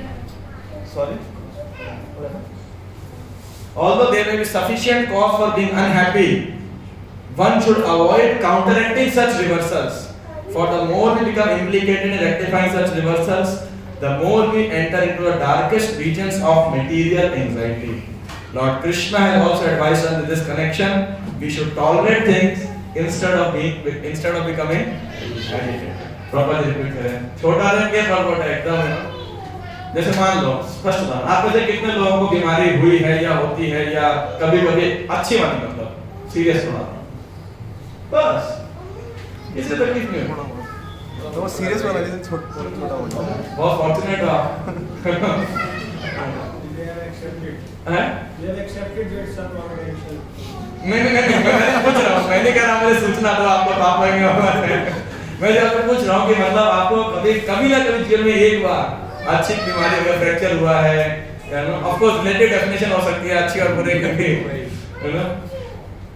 अब देखो जब किसी को थोड़ी बीमारी बढ़ने लगती है तो क्या होता है? आप डॉक्टर के पास जाओ, दवाई लो, परहेज करो, एलोपैथी, नेचुरोपैथी, होम्योपैथी, आयुर्वेदिक, बहुत सारे भी ट्राई करते हैं. लेकिन इस पूरे दौरान अगर आपने किसी पेशेंट को देखा हो, ऑब्जर्व किया हो या खुद के नेचर में ऑब्जर्व किया हो, तो एक बीमारी के साथ साथ एक चीज और परेशान करते रहते हैं. वो क्या है? चिंता. Constant thought. क्या हो गया मुझे, क्यों हो गया, कैसे ठीक होगा, कौन सा डॉक्टर मिलेगा, कौन सी दवाई काम करेगी, और लगता है बस ये एक गोली लेने से सारी तकलीफ दूर हो जाएगी. हर बार हर गोली के साथ एक्सपेक्टेशन रहते हैं. ऐसा होता ही नहीं होता. इतनी गोली ले बुखार खत्म ही नहीं हो रहा, पेट ठीक ही नहीं हो रहा, सिर दर्द खत्म ही नहीं हो रहा. ऐसा होता है ना. टेंशन आप जब भी बीमार होते हैं थोड़ा जल्दी खत्म हो, पता नहीं क्या है, एक फ्रस्ट्रेशन आने लगती है ऐसा. तो अब देखिए, इसलिए आयुर्वेद क्या कहता है? औषधि विष्णु चिंतन. जैसे हमने एक बार पढ़ा चले ना, कर्मण्येवाधिकार अस्ति. कोई दवाई ले रहे हो, ये क्या है? आपका कर्म है. ठीक हो गए, ये फल है. अगर दवाई लेते हुए सोचते रहोगे ना कि भाई अब इस दवाई से ठीक होना है, ऐसा नहीं होगा. ठीक करने वाला कौन है? कृष्ण. और कितनी बार तो ऐसा होता है, हमारे कई डॉक्टर से मुलाकात होती है और फिर आपने कह रहे हैं कि एक इफेक्ट होता है उसको, अगर आप में से मेडिकल लाइन में तो बता सकता है, प्लेसिबो इफेक्ट. हाँ, प्लेसिबो इफेक्ट. वो क्या है?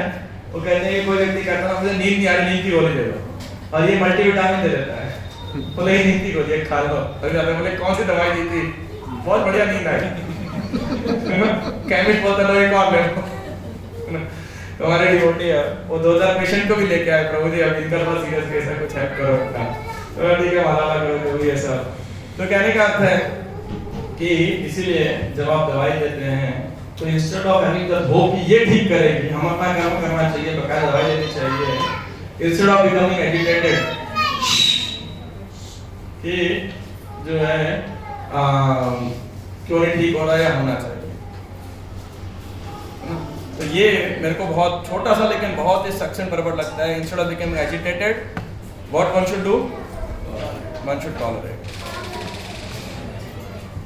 अब चित्रकेतु महाराज, मैंने लास्ट टाइम भी इस विषय में चर्चा किया था, बट जस्ट समराइज के लिए चित्रकेतुरुवाच प्रतिगृह्णामि शापम आत्मनो अंजलि नाम दिके दैवे मध्याय यत् प्रोक्तम पूर्वदिष्टम नितस्य तत्।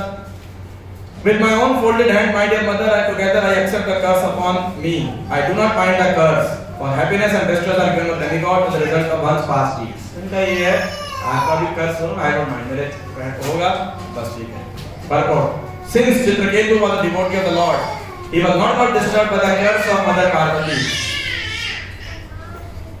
He knew very well that one suffers or enjoys the results of one's past deeds. तो बाहर जा सकते हो, प्रभु। One's past deeds as ordained by Daiva Netra superior authority or the agents of the Supreme Personality of Godhead. He knew that he had not committed any offense at the lotus feet of Lord Shiva or Goddess Parvati, and yet he had been punished. And this meant that the punishment had been ordained. Thus the king did not mind. A devotee is naturally so humble and meek that he accepts any condition of life as a blessing from the Lord. Kattenu kampam susamikshamanaha. A devotee always accepts punishment from anyone as a mercy of the Lord. See, ये purport और एक और purport. This will be the conclusion. ये जो सारे question के लगभग उत्तर देता है, तो अपना ध्यान दीजिएगा. If one lives in this conception of life, he sees whatever reverses occur to be due to his past misdeeds, and therefore he never accuses anyone. On the contrary, he becomes increasingly attached to the Supreme Personality of Godhead because of his being purified by suffering. Suffering, therefore, is also a process of purification. Right? Probably, one lives in this conception of life. You know? तो अब देखिए, एक भक्त को भी तकलीफ आया, पृथु महाराज को तकलीफ आया। मैं एक जो सेक्शन नहीं लिया था, ये है 18.48। पहले कैंटो में एक भूल गया था, बोलता महाराज परीक्षित को श्राप मिला। तिरस्कृता विप्र लब्धा शब्दा शिप्ता हतापि नासिदा प्रति कुर्वन्ति तत् भक्ता प्रभवोपि ही। You know, कि भक्त को मारा जाए, उसकी हत्या की जाए, उसका अपमान किया जाए, चीटिंग किया जाए, नासिदा प्रति कुर्वन्ति, और दोबारा रिटेलिएट नहीं करता, प्रतिकार नहीं करता, प्रत्याक्रमण नहीं करता, क्यों? तत् भक्ता प्रभवोपि। और ठीक है, परीक्षित महाराज ने यही किया, श्राप मिल गया उन्हें इतना बड़ा, लेकिन वो चाहते श्राप को नलिफाई कर सकते थे, वो चाहते श्रृंगी को श्राप दे सकते थे, उन्होंने दोनों नहीं किया। हाँ, दोनों नहीं किया उन्होंने, लेकिन जब स्वीकार किया तो क्या हो गया? He became the greatest recipient of mercy of the Lord, और पूरे विश्व के उद्धार के लिए।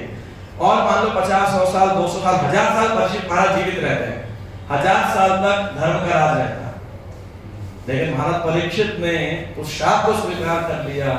आने वाले इतने समय तक श्रीमद् भागवतम से धर्म जो है दोबारा जागृत होता है। कलो नष्ट त्रिशामेश पूर्णात् अर्कोदिता। राइट? तो अब आगे देखिए, श्री विश्वनाथ चक्रवर्ती Thakur says in this connection that one who has developed Krishna consciousness, आप में से किसी को हिंदी में अनुवाद की जरूरत तो नहीं है, मैं reading that's fine, ये should have translated in Hindi parallel, किसी को जरूरत है तो बता सकते हो, ठीक है?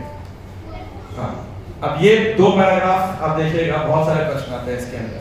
One who has developed Krishna consciousness, जरूरत है, अच्छा, कि जिसने कृष्ण भावनामृत को विकसित कर लिया है और जो कृष्ण से प्रेम के अंदर है, वह कर्म के नियंत्रित समाज इस संसार के सुख, भौतिक सुख और दुख के द्वारा बाधित नहीं है। निश्चित रूप से वह कर्मों के ऊपर है, कर्मों के क्या बोलेंगे, परे है। ब्रह्म संहिता कहते हैं कर्माणि निदहति किंतु च भक्ति भाजम। एक भक्त जो है कर्मों से फ्री हो जाता है क्योंकि उसने भक्ति से मुक्त, कर्म फलों से मुक्त, कर्म फलों से मुक्त हो जाता है, सॉरी, क्योंकि उसने भक्ति का आश्रय ग्रहण किया है। यही गीता के 14वें अध्याय के 26वें श्लोक में सगुणान समतीते ज्ञान ब्रह्म भूयाय कल्पते, वह ब्रह्मभूत हो जाता है जिसने भक्ति का शरण ग्रहण की है। आगे है 4, 30, 20 ब्रह्मभूत 8 और ट्रांसेंडेंटल, यही 1, 2, 21 में श्रीयंत चास्य कर्माणि before attaining stage of love, प्रेम की स्टेज को प्राप्त करने से पहले व्यक्ति कर्म के सभी कर्म फलों से मुक्त हो जाता है। The Lord is very kind and affectionate towards his devotee, and therefore, in any condition, a devotee in any condition not subjected to the results of karma. भगवान अपने भक्तों के प्रति बहुत प्रेम करते हैं, स्नेहशील हैं, सहानुभूति, और इसीलिए भक्त किसी परिस्थिति में अपने कर्म फल को नहीं भुगतता है। एक भक्त कभी भी स्वर्ग इत्यादि ग्रहों की आवश्यकता की इच्छा नहीं करता है। भुक्ति मुक्ति क्रिया जो बोला था, भक्त के लिए स्वर्ग, मुक्ति या नरक सभी एक समान हैं, क्योंकि वह भौतिक जगत की इन स्थितियों में भेद नहीं करता है। आप सोचिए, ये भक्त का कर्तव्य है। एक भक्त सदैव उत्सुक रहता है भगवान के अपने घर वापस जाने के लिए और वहां पे भगवान के पार्षद में रहने के लिए। यह महत्वाकांक्षा एक भक्त के हृदय में निरंतर उत्तरोत्तर बढ़ती रहती है, और इसीलिए वह अपने जीवन के अंदर आने वाले भौतिक परिस्थितियों से प्रभावित नहीं होता है। श्री विश्वनाथ ठाकुर कहते हैं कि महाराज चित्रकेतु के द्वारा को पार्वती के द्वारा शापित होना भगवान की कृपा समझना चाहिए। भगवान चाहते थे कि चित्रकेतु शीघ्र अतिशीघ्र भगवताम वापस पहुंचे, और इसीलिए उन्होंने, अब ये देखिए, ही क्या लिखा है, terminated all the reaction of his past deeds. उन्होंने उनके पूर्व कर्म फलों के सारे पापों को समाप्त कर दिया। पार्वती के हृदय से कार्य करके किसको माध्यम किसको बनाया? पार्वती को एजेंट बनाया। भगवान जो कि सबके हृदय में स्थित है, चित्रकेतु को शापित कराया in order to end all his material reactions।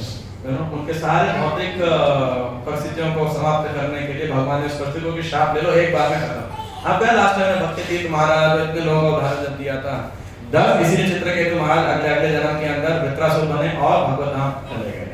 Right, so this is evidence। Last time मैंने आपको एविडेंस कम दिए थे, I mean references, और will give you reference कि भगवान क्या करते हैं, एडजस्ट कर देते हैं, एडजस्ट किया ताकि बस एक बार राक्षस बने, मृत्यु हो, लड़ाई पड़ाई हो, मृत्यु हो, और दी एंड, बस। अब बस यहाँ भौतिक जगत से सारा खेल खत्म। और लास्ट वर्स जो है जो आज के वो है यही वाला वर्स 10.14.8। ये भी ब्रह्मा जी प्रार्थना कर रहे हैं। किससे प्रार्थना कर रहे हैं? भगवान से। कहाँ पे? ब्रह्म विमोह नामक वृक्ष के अंदर चौमुहा एक गांव है, तो वहां पे ब्रह्मा जी ने भगवान से प्रार्थना किया था। तब से नुकंपा सुसमीक्षमाणो पुंजान एवात्मकृतं विपाकं विद्वाकपूर्भिर्विदधं नमस्ते तयो मुक्तिपदे सदायभा। My dear Lord, one who honestly waits for you to bestow your causeless mercy upon him, all the while patiently suffering the reaction of his past misdeeds and offering you respectful obeisances within his heart, words and body, is surely eligible for liberation, for it has become his rightful claim. हे भगवान, तत्तेनु कंपाम सुसमीक्षमाणो भुंजान एवात्मकृतं विपाकम। यदि कोई अपने पूर्व कर्म फलों को धैर्य पूर्वक सहन करते जा रहा है, धैर्य पूर्वक, और साथ साथ सदैव आपकी कृपा के लिए वो महत्वाकांक्षा बनाए रखता है, आशा रखता है, और अपने हृदय से, अपने मन से, अपनी वाणी से, मनसा वाचा कर्मणा, वह आपका धन्यवाद दे रहा है, आपको प्रणाम कर रहा है, आपकी पूजा कर रहा है, ऐसा व्यक्ति क्या बनेगा?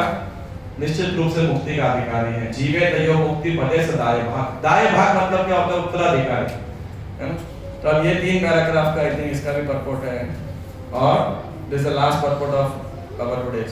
Srila Sridhar Swami explains in his commentary, this is the purport by Srila Prabhupada disciples, I think, that just as a legitimate son has to remain alive to gain an inheritance from father, one who simply remains alive in Krishna consciousness, following the regulative principle of bhakti yoga, automatically becomes eligible to receive the mercy of the personality of Godhead. In other words, he promotes the kingdom of God. Shridhar Swami अपनी टीका में कहते हैं कि जिस प्रकार से एक पुत्र को केवल जीवित रहना है, अपने पिता की संपत्ति को उत्तराधिकार में प्राप्त करने के लिए, धरोहर प्राप्त करने के लिए, उसी प्रकार यदि कोई भक्ति के नियमों का पालन करते हुए कृष्ण भावना में केवल जीवित रहता है, वो भगवान की कृपा क्या बन जाएगा? उत्तराधिकारी स्वाभाविक बन जाएगा, मतलब निश्चित रूप से वह भगवत धाम जाएगा।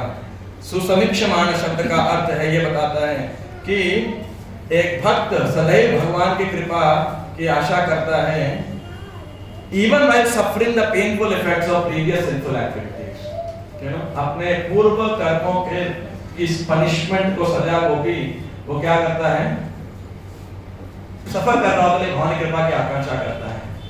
जैसे जब जयानंद प्रभु हॉस्पिटल में थे तो वो एक नीचे वाले जो पेशेंट का बेड था वही दूसरे वाले बेड में लेटे हुए थे, मालूम है आपको? किसी को मालूम है बात करना? तो किसी ने बोला ये बेड पेशेंट है, यहाँ लेटो। बोले वो ऊंचा बेड है, वहाँ प्रभुपाद जी की फोटो थी। बोले मैं प्रभुपाद जी के कैसे हो सकता हूँ? आप सोचिए, उनको कैंसर है, लास्ट स्टेज पे, शरीर में इतना दर्द है, मरणासन होने वाले हैं, लेकिन क्या है, वो क्या सोच रहे हैं? प्रभुपाद के बारे में। और वहाँ पे रूल था उस समय कि एक गवर्नमेंट से ग्रांट भी मिलता था, एड, तो पता नहीं कितने हजार कुछ डॉलर का था अपने मेडिकल ट्रीटमेंट के लिए, किसी का धर्म है ना, उस समय ऐसा नियम था। जहाँ से उन्होंने क्या किया, प्रभुपाद ने बोला ट्रीटमेंट करा दो, लेकिन उन्होंने क्या किया, बोले ट्रीटमेंट का पैसा शरीर छोड़ना ही मुझे, वैसे भी शरीर प्रभुपाद जी का ही है, क्या किया उन्होंने, पूरा का पूरा पैसा अपने ट्रीटमेंट का प्रभुपाद जी को दे दिया।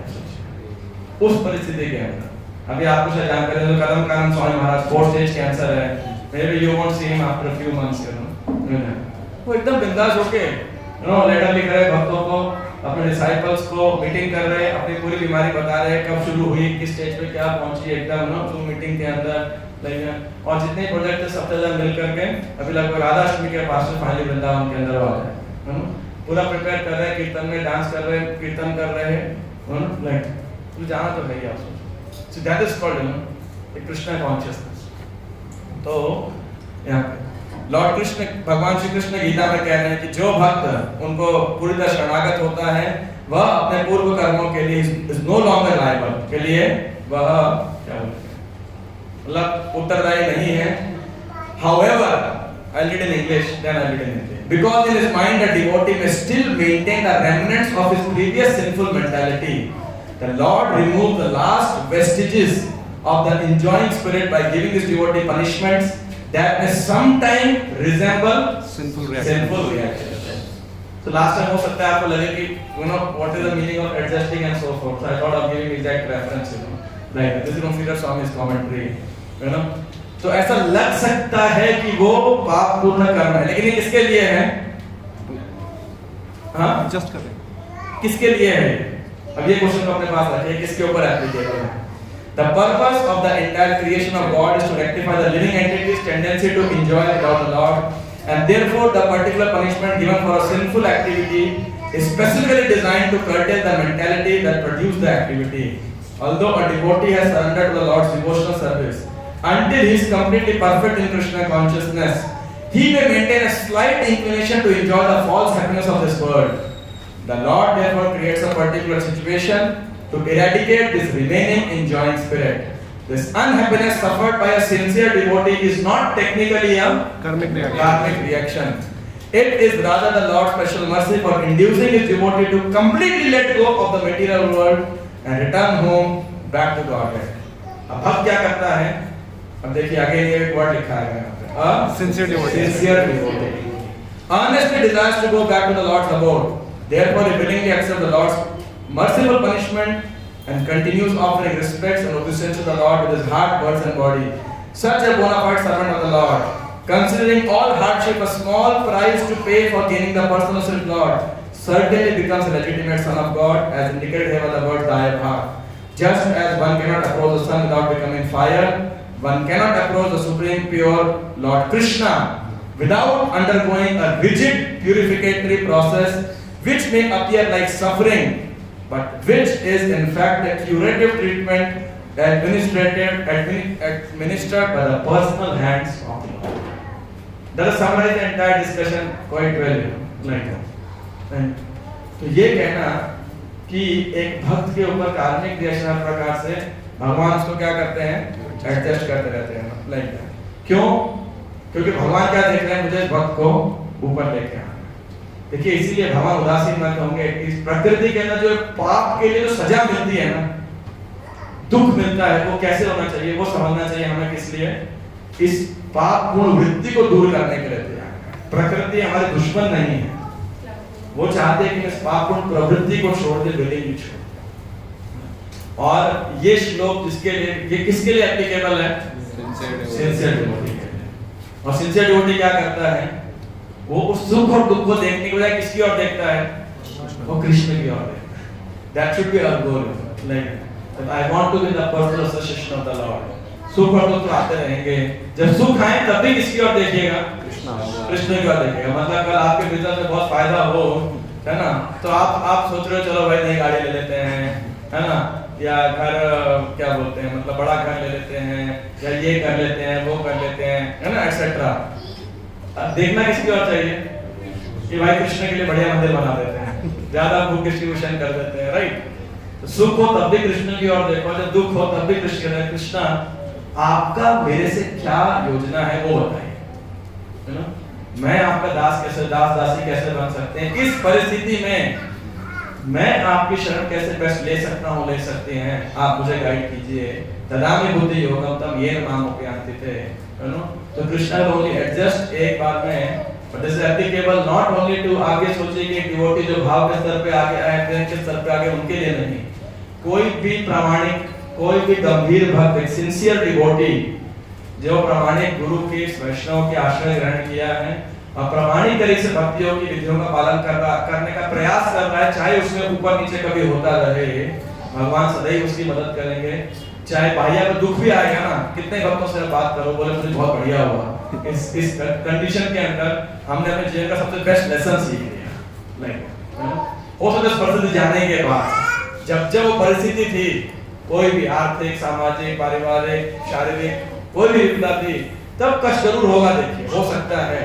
लेकिन अगर भक्त टॉलरेट करते रहते हैं, क्योंकि ऑप्शन भी क्या है, और कोई ऑप्शन भी नहीं है, बस अनग्रजिंगली, और उस दौरान कृष्ण को याद करने का, और उसके पहले और उसके बाद में निश्चित रूप से कभी खाली दुख में याद करो तो वो ठीक नहीं है। You should always remember Krishna, never forget Krishna. That is the goal of life. That is in all circumstances. ना केवल सुख में, ना केवल दुख में, और अपने लाइफ को ऐसे एडजस्ट करना चाहिए। बाकी सब तमोगुण है। आप कितना भी अपने रिवर्सल्स को रेक्टिफाई करने का प्रयास करते रहिए। मैं ये नहीं कह रहा हूँ कि आप प्रयास मत कीजिए, प्रयास कीजिए, लेकिन इसका मतलब ये नहीं रिवर्सल दूर हो जाए। बीमारी के दवाई लेना एक बात है, लेकिन दवाई लेने से बीमारी ठीक हो जाएगी, गारंटी है या नहीं? आप बस डॉक्टर के पास जाओ, लेकिन ठीक होगे कि नहीं होगे, कोई गारंटी नहीं। तो हम प्रयास कर सकते हैं, हम उस भगवान को उससे बाध्य नहीं कर सकते कि सुख आना चाहिए या दुख आना चाहिए। तो if you have any questions, discussions for next 15-20 minutes easily we can. आप कोई करेक्शंस हो, कोई और रेफरेंस दिखाना चाहो, etcetera, so any kind of, just want to you know, जितना बेस्ट इसके अंदर हो सकता है। डिवोटी का आउटलुक होता है tolerate ungrudgingly, Krishna still doesn't interfere with the material world, right? Is it clear now? हमारे अंदर कुछ डायरेक्ट इंटरफेयर करते हैं या नहीं करते? भक्तों में करते हैं या नहीं करते हैं?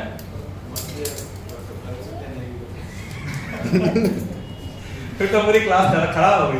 ऑब्जर्व करते रहते हैं, बट डेली बेसिस में कृष्ण देखिए इस भौतिक प्रकृति के ना डेली बेसिस पे हमारे साथ उस पे कोई इंटरफेयर नहीं करते, ये हमको ध्यान रखना चाहिए। कृष्ण ऐसे नहीं कि हर बात पे इंटरफेयर करेंगे। कृष्ण ही रोटी मत जलाना, है ना, गाड़ी एक्सीडेंट मत कराना। अरे एक माता जी बेटी की समय कुकिंग करती थी, तो ब्राह्मण दीक्षित जब हुई, जो राजू बनाने के लिए अभी क्या 5, 6, 7, 8 गैस एक साथ संभालना है, 6 गैस और एक भट्टी ऐसा रहता है, तो कम से कम 5 और 6 तो एक साथ चलाना पड़ता है। वो चलाना बहुत मुश्किल है, अभी किसमें नमक कम गया, किसमें मिर्ची, कौन जला कच्चा, तो वो यही बोलते थे जलाना मत, कच्चा नहीं रखना चाहिए। वो तो कह रही, फिर उन्होंने कई क्लास में सुना होगा या पढ़ा होगा, तो कह रही प्रभु जी ऐसे बोलना चाहिए कि नहीं बोलना चाहिए? मैंने कहा नहीं, आप प्रयास करो, आपको डर है तो बाद में किसी को मेरे को बोल देना, जितना आपकी कुकिंग है मैं टेस्ट करके बता दूंगा आपको, है ना। तो भगवान को क्यों परेशान कर रहे हो? लेकिन ठीक है, भगवान को याद कर रहे हो तो बुराई नहीं है, लेकिन अब भावुक है तो भावुक क्या होता है, तो मैंने डिस्करेज नहीं किया। लेकिन एक बात क्या, तो ऐसा नहीं आप सोचो रोटी जल गई तो अब जली रोटी खिलानी है सबको, बोला कृष्ण की कृपा करते हैं काम दूसरी बना लो, दूसरी खा लो।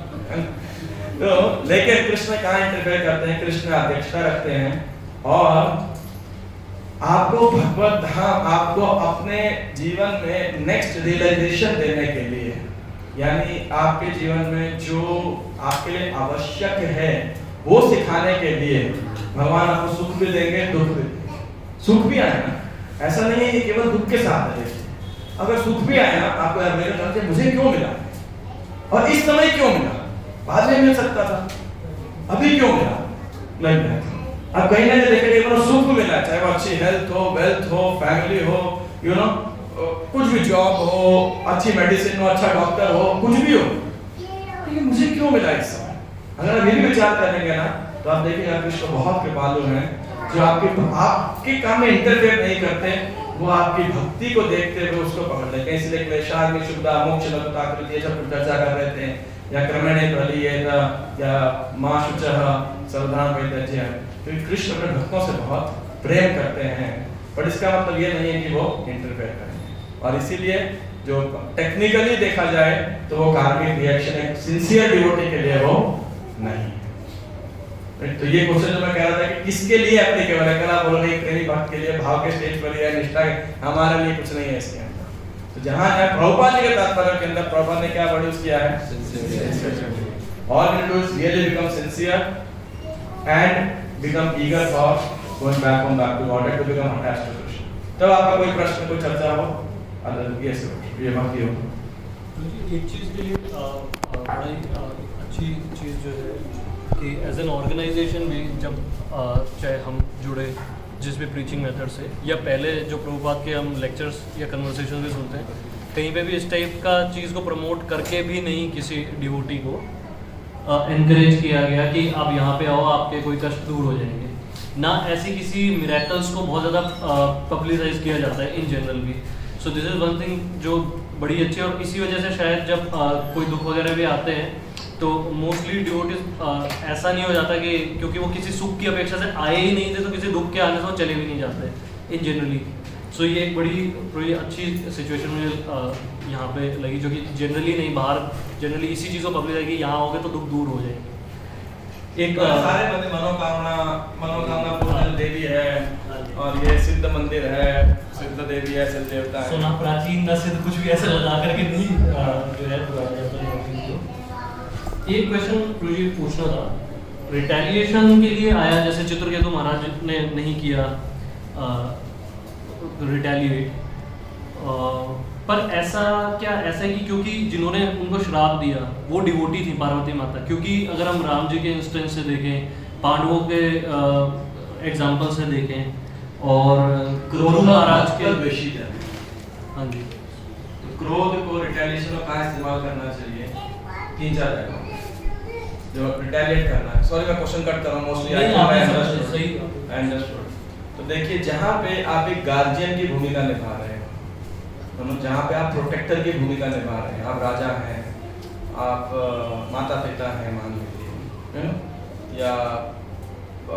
या इस प्रकार से आप किसी ऐसे उत्तरदायी पोजीशन के अंदर हैं, तो आपका रक्षा करना आपका दायित्व है। जहाँ दायित्व है तो वहाँ पे आपको रिटेलिएट शायद करना भी पड़े, तो वो देश काल परिस्थिति के अनुसार है। दूसरा ये एक सामाजिक तरीके से, ये मैंने कहा कृष्ण तरीके से, एक सामाजिक रीति से, भाई कोई आपके बच्चे को कुछ करेगा तो आप क्या करोगे, करोगे क्यों करोगे, इट इज योर रिस्पांसिबिलिटी, क्योंकि आप माता पिता हो, आप नहीं करोगे तो कौन करेगा, अभी आप बोलोगे भगवान रक्षा करेगा, आप अपने दायित्व से बच रहे हैं। तो इसीलिए जब अगर रिटेलिएट करना हो इन सेंस, तो मेन लक्ष्य रिटेलिएट करने से उल्टा क्या है, पहला बात रक्षा करना है। तो उस पोजीशन पे क्षत्रिय समाज है तो रिटेलिएट करेगा। रिटेलिएट कैसे करेगा, अब रिटेलिएट करने क्या भावना है कि मान लो किसी ने, जैसे पुराने काल में अब कोई किसी स्त्री से मान लीजिए दुर्व्यवहार करेगा, है ना, तो उसको सरेआम सबके सामने गला काट दो, आंखें फोड़ दो, या स्पर्श किया तो हाथ काट दो, तो क्या होगा, ऐसे जितने दुराचारी लोग हैं ना वो कंट्रोल हो जाएंगे। लेकिन किसको करना चाहिए, ये उचित राजा को करना चाहिए, उसका दायित्व है। अभी कलयुग इसलिए तो प्रॉब्लम है कि कोई शासक नहीं है, लेकिन टेक्निकली ये शासक का कर्तव्य है, उनकी जिम्मेदारी तो पश्चिम महादेव और शाप राजा वो निकालते हैं। और भक्तों की दृष्टि के अंदर यदि कोई भक्तों के साथ दुर्व्यवहार करे तो फिर हमें रिटेलिएट करना। क्रोध भक्त हनुमान जी ने किया, पांडवों के प्रति किया, तो ये ग्लोरीफाइड है, यू नो। काम अगर आप उसमें पढ़ेंगे उपदेशामृत में पहला श्लोक है, वेगम पांचों वेगम मनसः क्रोध वेगम, तो वहाँ हनुमान जी, अर्जुन, ये दो, और चैतन्य महाप्रभु स्वयं करो के सहिष्णुता कहने वाले नित्यानंद को मारा तो जगह जगह के लिए।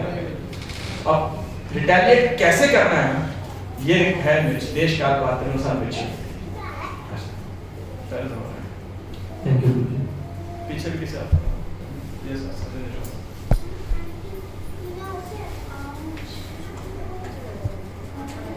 Hare Krishna Prabhu. Just wanted to understand what is Klesha mean about. Because मैं भी तो इस दौरान मैं कभी भी पढ़ा था जो आपने कहा कि आप डिस्कस कर सकते हैं। उसमें जो क्लेशा का डेफिनेशन और इंट्रोडक्शन में बताया गया है that pure devotion service does burns away the reactions. जो अच्छे भी हो सकते हैं बुरे भी कभी उसमें दोनों ही आएंगे। भक्ति के सुख और दुख दोनों में, भौतिक सुख भौतिक दुख दोनों ही क्लेश वाले जाएंगे। So but it does burn away according to this situation. तो मैं वही सोच रहा था जैसे मतलब आप बता रहे थे कि भगवान एडजस्ट करते हैं तो साथ ही साथ भगवान इसके इस डेफिनेशन के हिसाब से भगवान बर्न भी करते हैं शायद ऐसा मेरा परसेप्शन है। जैसे No, you're right. हाँ बोलो। एग्जाम्पल जो हम जब मैं पहले भक्ति शास्त्री कर रहा था तो कुब्जा का एग्जाम्पल बहुत दिया गया था कि प्रारब्ध जो मैनिफेस्ट हो चुका है उसको भी नष्ट करती है और जो मैनिफेस्ट होने वाले हैं चाहे बीज और फूट में हो उसको भी नष्ट करती है। तो कुब्जा का बिकॉज शी वाज कुबड़ी थी तो उसको भगवान ने मैनिफेस्टेड रिएक्शन को ही इरेज्ड फ्रॉम द सुंदरी बना दिया। So just wanted to understand it from. देखो बिल्कुल ठीक है आपकी अंडरस्टैंडिंग कि भक्ति कैसे क्लेशाग्नि जो भक्ति साधना शुद्ध भक्ति का पहला लक्षण दिया गया है तो वो क्या करती है। देखिए भक्ति के भक्ति देवी को किनकी शक्ति है? कृष्ण की शक्ति है ना। तो कृष्णा इज सुप्रीमली इंडिपेंडेंट ऐसा। तो इसलिए बर्न का मतलब ये नहीं है कि बस माचिस लगाया खत्म हो गया। बर्निंग में also mean Krishna is using them in such a way that you know they become your not इम्पेड या भौतिक सुख दुख की बजाय वो आपको भक्ति में प्रगति करने के लिए आगे। That is the whole and sole understanding basically. कर्माणि निर्दहति, दहति मतलब वही वचन है यहाँ भी है ना कि जल जाते हैं ऐसे करके। तो कृष्ण क्या करेंगे वो सारे जितने पाप राशि को लास्ट बेसिकली किस लिए है कि जो हमारे जीवन में जितने भी सिंफुल मेंटालिटी है किसी भक्त के अंदर, सिंफुल नहीं I will write word, enjoy mentality, sinful भूल जाएगा, एंजॉय मेंटालिटी है ना। तो भगवान आपको या सुख दे देंगे या दुख दे देंगे, दोनों का कुछ मिक्स पैकेज दे देंगे जो लगेगा पूर्व कर्मों के अनुसार है, पूर्व कर्मों के अनुसार ही है वो, उसको एडजस्ट ऐसा कर दिया भगवान ने, लेकिन वो आपके लिए एक माध्यम बन जाएगा रियलाइजेशन आपके नेक्स्ट स्टेप के बेसिकली। और इसीलिए क्लेशाग्नि क्या भक्त भक्ति में जुड़ते हैं तो एक दृष्टिकोण जब चेंज हो जाता है ना तो उससे naturally by default Krishna practice से जो भौतिक जगत का जो क्लेश है वो कम लगने लग जाता है। That is by nature you know. चेतो दर्पण मार्जनम, नेक्स्ट क्या है? बाय डिफॉल्ट भक्तों की टॉलरेंस बढ़ जाती है जब मतलब practice regulatory principles you know by nature. और किसी प्रश्न है इसका? So understanding can it be added कि भगवान जैसे आपने बताया स्वतंत्र है तो वो करते भी हैं, कभी कभार क्लेश नष्ट भी करते हैं और एडजस्ट भी करते हैं। हाँ, but only thing is we have to understand how and you know. तो उसको ऐसे एक्सप्लेन ज्यादा किया जा सकता है। तो बर्निंग को नॉर्मली कोई सोचेगा अभी पेट्रोल डाला आग लगा दिया। ये पर्टिकुलर जब भी बर्निंग एग्जांपल देखो उसमें भी ऐसा है कि भगवान 11 काइंड ऑफ हैंगर भी मेंशन है। उधर को बता रहे हैं कि डिवोशन सर्विस सेंटर भी can burn away all the things service like burning. कौन सा मतलब खत्म कर देती है you know how Krishna Burns. अगर हमारी बर्निंग की तरह है या कैसा बर्निंग है, सब जगह यही वर्ड यूज है, निर्दय you know word is used this only most of the time. हरिनाम के लिए भी बोला जाता है एक बार अच्युत नाम लेने से करोड़ों कोटि जन्मों के रिएक्शन कर रहा हूं ऐसे हरिनाम की महिमा में है। बट वो कृष्ण कैसे करते हैं ना that Krishna is independent, but Krishna definitely does it. हर किसके लिए? Just one more question, separate from this one. हाँ बोलो। जैसे कुंती महारानी का उदाहरण जो आप श्लोक बता रहे थे, तो मैं जब पहले श्लोक पढ़ रहा था, पहले जो मैं पढ़ रहा था एक क्वेश्चन जवाब में आया था जो कि आपने रिफ्रेश हो गया sort of. I was wondering कि ऑल्दो कुंती महारानी इनका सिचुएशन में लॉर्ड कृष्ण इज लीविंग, तो वो प्रार्थना कर रही है कि वो सारे दुख दोबारा आए, द्रौपदी का दोबारा से चीरहरण हो या लाक्षागृह दोबारा हो। मैं वो जस्ट थिंकिंग कि क्या उस समय कुंती महारानी ने किसी तरीके की प्रार्थना की हुई जब या लाक्षागृह हो रहा होगा या द्रौपदी जी का चीरहरण हो रहा होगा, तो maybe her prayer might have been different, she might have prayed for protection। Although उस समय भगवान जा रहे हैं तो उस समय कुंती महारानी प्रार्थना करें कि दुख दोबारा आए। पर रियलिटी में जब क्या दुख आया होगा तो भी क्या मानती कि और दुख दीजिए I was just little confused with that. See, Kunti herself answers, in my understanding again, we have to check कि आचार्य की क्या commentary होगी, लेकिन मेरी बुद्धि के अनुसार चाहे प्रोटेक्शन के लिए प्रार्थना करना also never becomes outside of the pure devotional service anyways. जब कोई इस परिस्थिति के अंदर हो, मेरे अनुसार कुंती महारानी की मानसिकता क्या होगी या पांचों पांडवों की मानसिकता जनरली क्या होती थी, वो कृष्ण को याद करते थे बाय डिफॉल्ट. जैसे अभी किसी बच्चे को चोट लगेगी तो क्या बोलेगा, मम्मी पापा, मतलब ऐसा नेचुरल इंस्टिंक्ट होता है. लेकिन जब एक डिवोटी के लेवल क्या होगा, गोविंदा गौर मायापुर में जाते हैं परिक्रमा के जब स्नान करते हैं पानी बंद हो जाता है, सारा लोग क्या करते हैं, ऑप्शन तो कुछ है नहीं, पानी थोड़ी चिल्लाता है, गौर आंगा नित्यानंद, है ना. तो अपना इंस्टिंक्ट ही ऐसा है कि जब अगर किसी डिवोटी को सुख या तो कुछ भी हो, हर चीज में कृष्ण को याद करने का basically. So that's my understanding कि हर जगह पे वो कृष्ण को याद करते थे हमेशा. इनफैक्ट अभी तो पांचों पांडव तुम अर्जुन को इतना क्यों प्रिय हो, बोला रात में जाओ तो भगवान लेके गए सब पांडवों को रात में अर्जुन के टेंट के अंदर और बोला एकदम आवाज करके क्या है, कान लगाओ. अर्जुन के जिधर भी कान लगाए क्या सुन रहे हैं वो, कृष्ण कृष्ण कृष्ण कृष्ण. नहीं बात लाई कर रहे पूरा, लेकिन अंदर में ऐसा है ना सो हाईली कृष्ण का. यस जैसे आपने स्टार्टिंग में बताया था कि एक बार जब विष्णु वर्ल्ड बना देते तो बाकी ब्रह्मा जी, शिव जी और दुर्गा जी देखते हैं, बाकी हर देवी गॉड सब बना देखते हैं.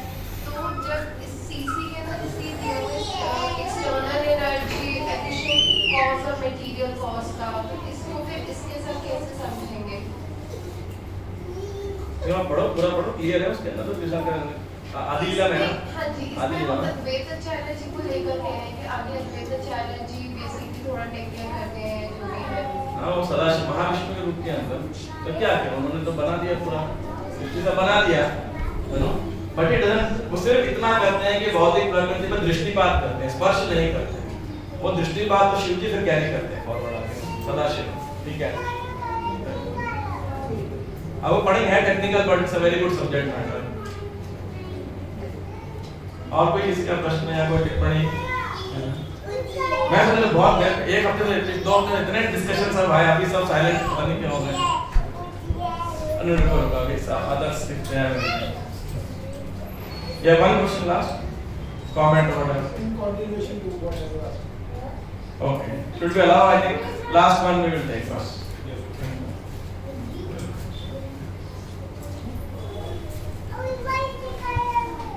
Thank you very much. So, in continuation that would be my discussion.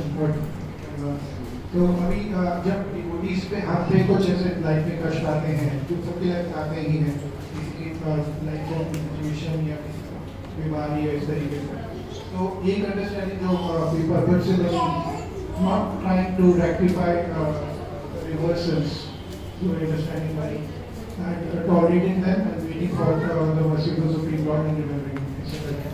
दूसरा अंडरस्टैंडिंग ये जो भगवान से उन स्थितियों में प्रार्थना करना प्रोटेक्शन के लिए जो कि शुद्ध भक्ति के अंदर ही आता है. तो दोनों मतलब दोनों चीजें साथ ही साथ कैसे समझती है? देखिए पहली बात तो कि अगर कोई तकलीफ हो या सुख भी हो तो ऐसा नहीं कि हम उसको डील ना करें. We have to deal. अगर फाइनेंशियल लॉस है तो आप बोलो नहीं भगवान आके ठीक करेगा, that is inaction and that is sinful. So we have to do when we deal in a material world, we have to. अभी बीमार हो तो आप बोलो नहीं भगवान ही ठीक करेगा, ठीक है वही ठीक करेंगे, लेकिन आपको अपना कार्य तो करना पड़ेगा ना, अपना प्रयास तो आपको करना पड़ेगा. So while dealing with any reversal whatsoever, हमें अपना प्रयास तो कभी नहीं छोड़ना है. बट ये समझना चाहिए कि होगा रिजल्ट अल्टीमेटली कृष्ण के सैंक्शन से आएगा. पहली बात when you are dealing, you know that's the way I am 100% responsible for my action. वो एटीट्यूड होना चाहिए ना, 100% डिपेंडेंट, 100% रिस्पांसिबल, दैट कॉल. दूसरा प्रोटेक्शन के लिए जब प्रार्थना करते हैं तो हमें ये प्रार्थना करना चाहिए कि भगवान आप मुझे मैं इससे क्या सीख सकता हूँ, मैं इस समय कैसे और कृष्ण भावना भावित हो सकता हूँ, कैसे आपके प्रति और आकर्षण डेवलप कर सकता हूँ, वो आप मुझे मार्गदर्शन दीजिए. That protection we should ask.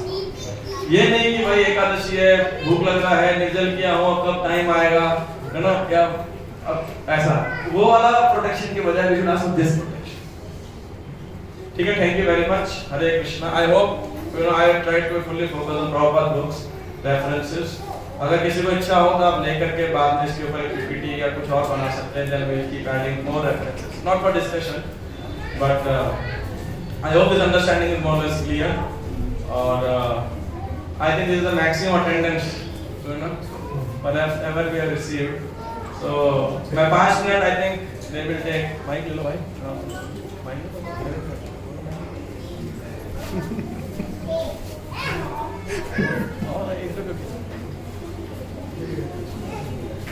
So, we just wanted to make few announcements by few devotees. अरे वो जल्दी करो.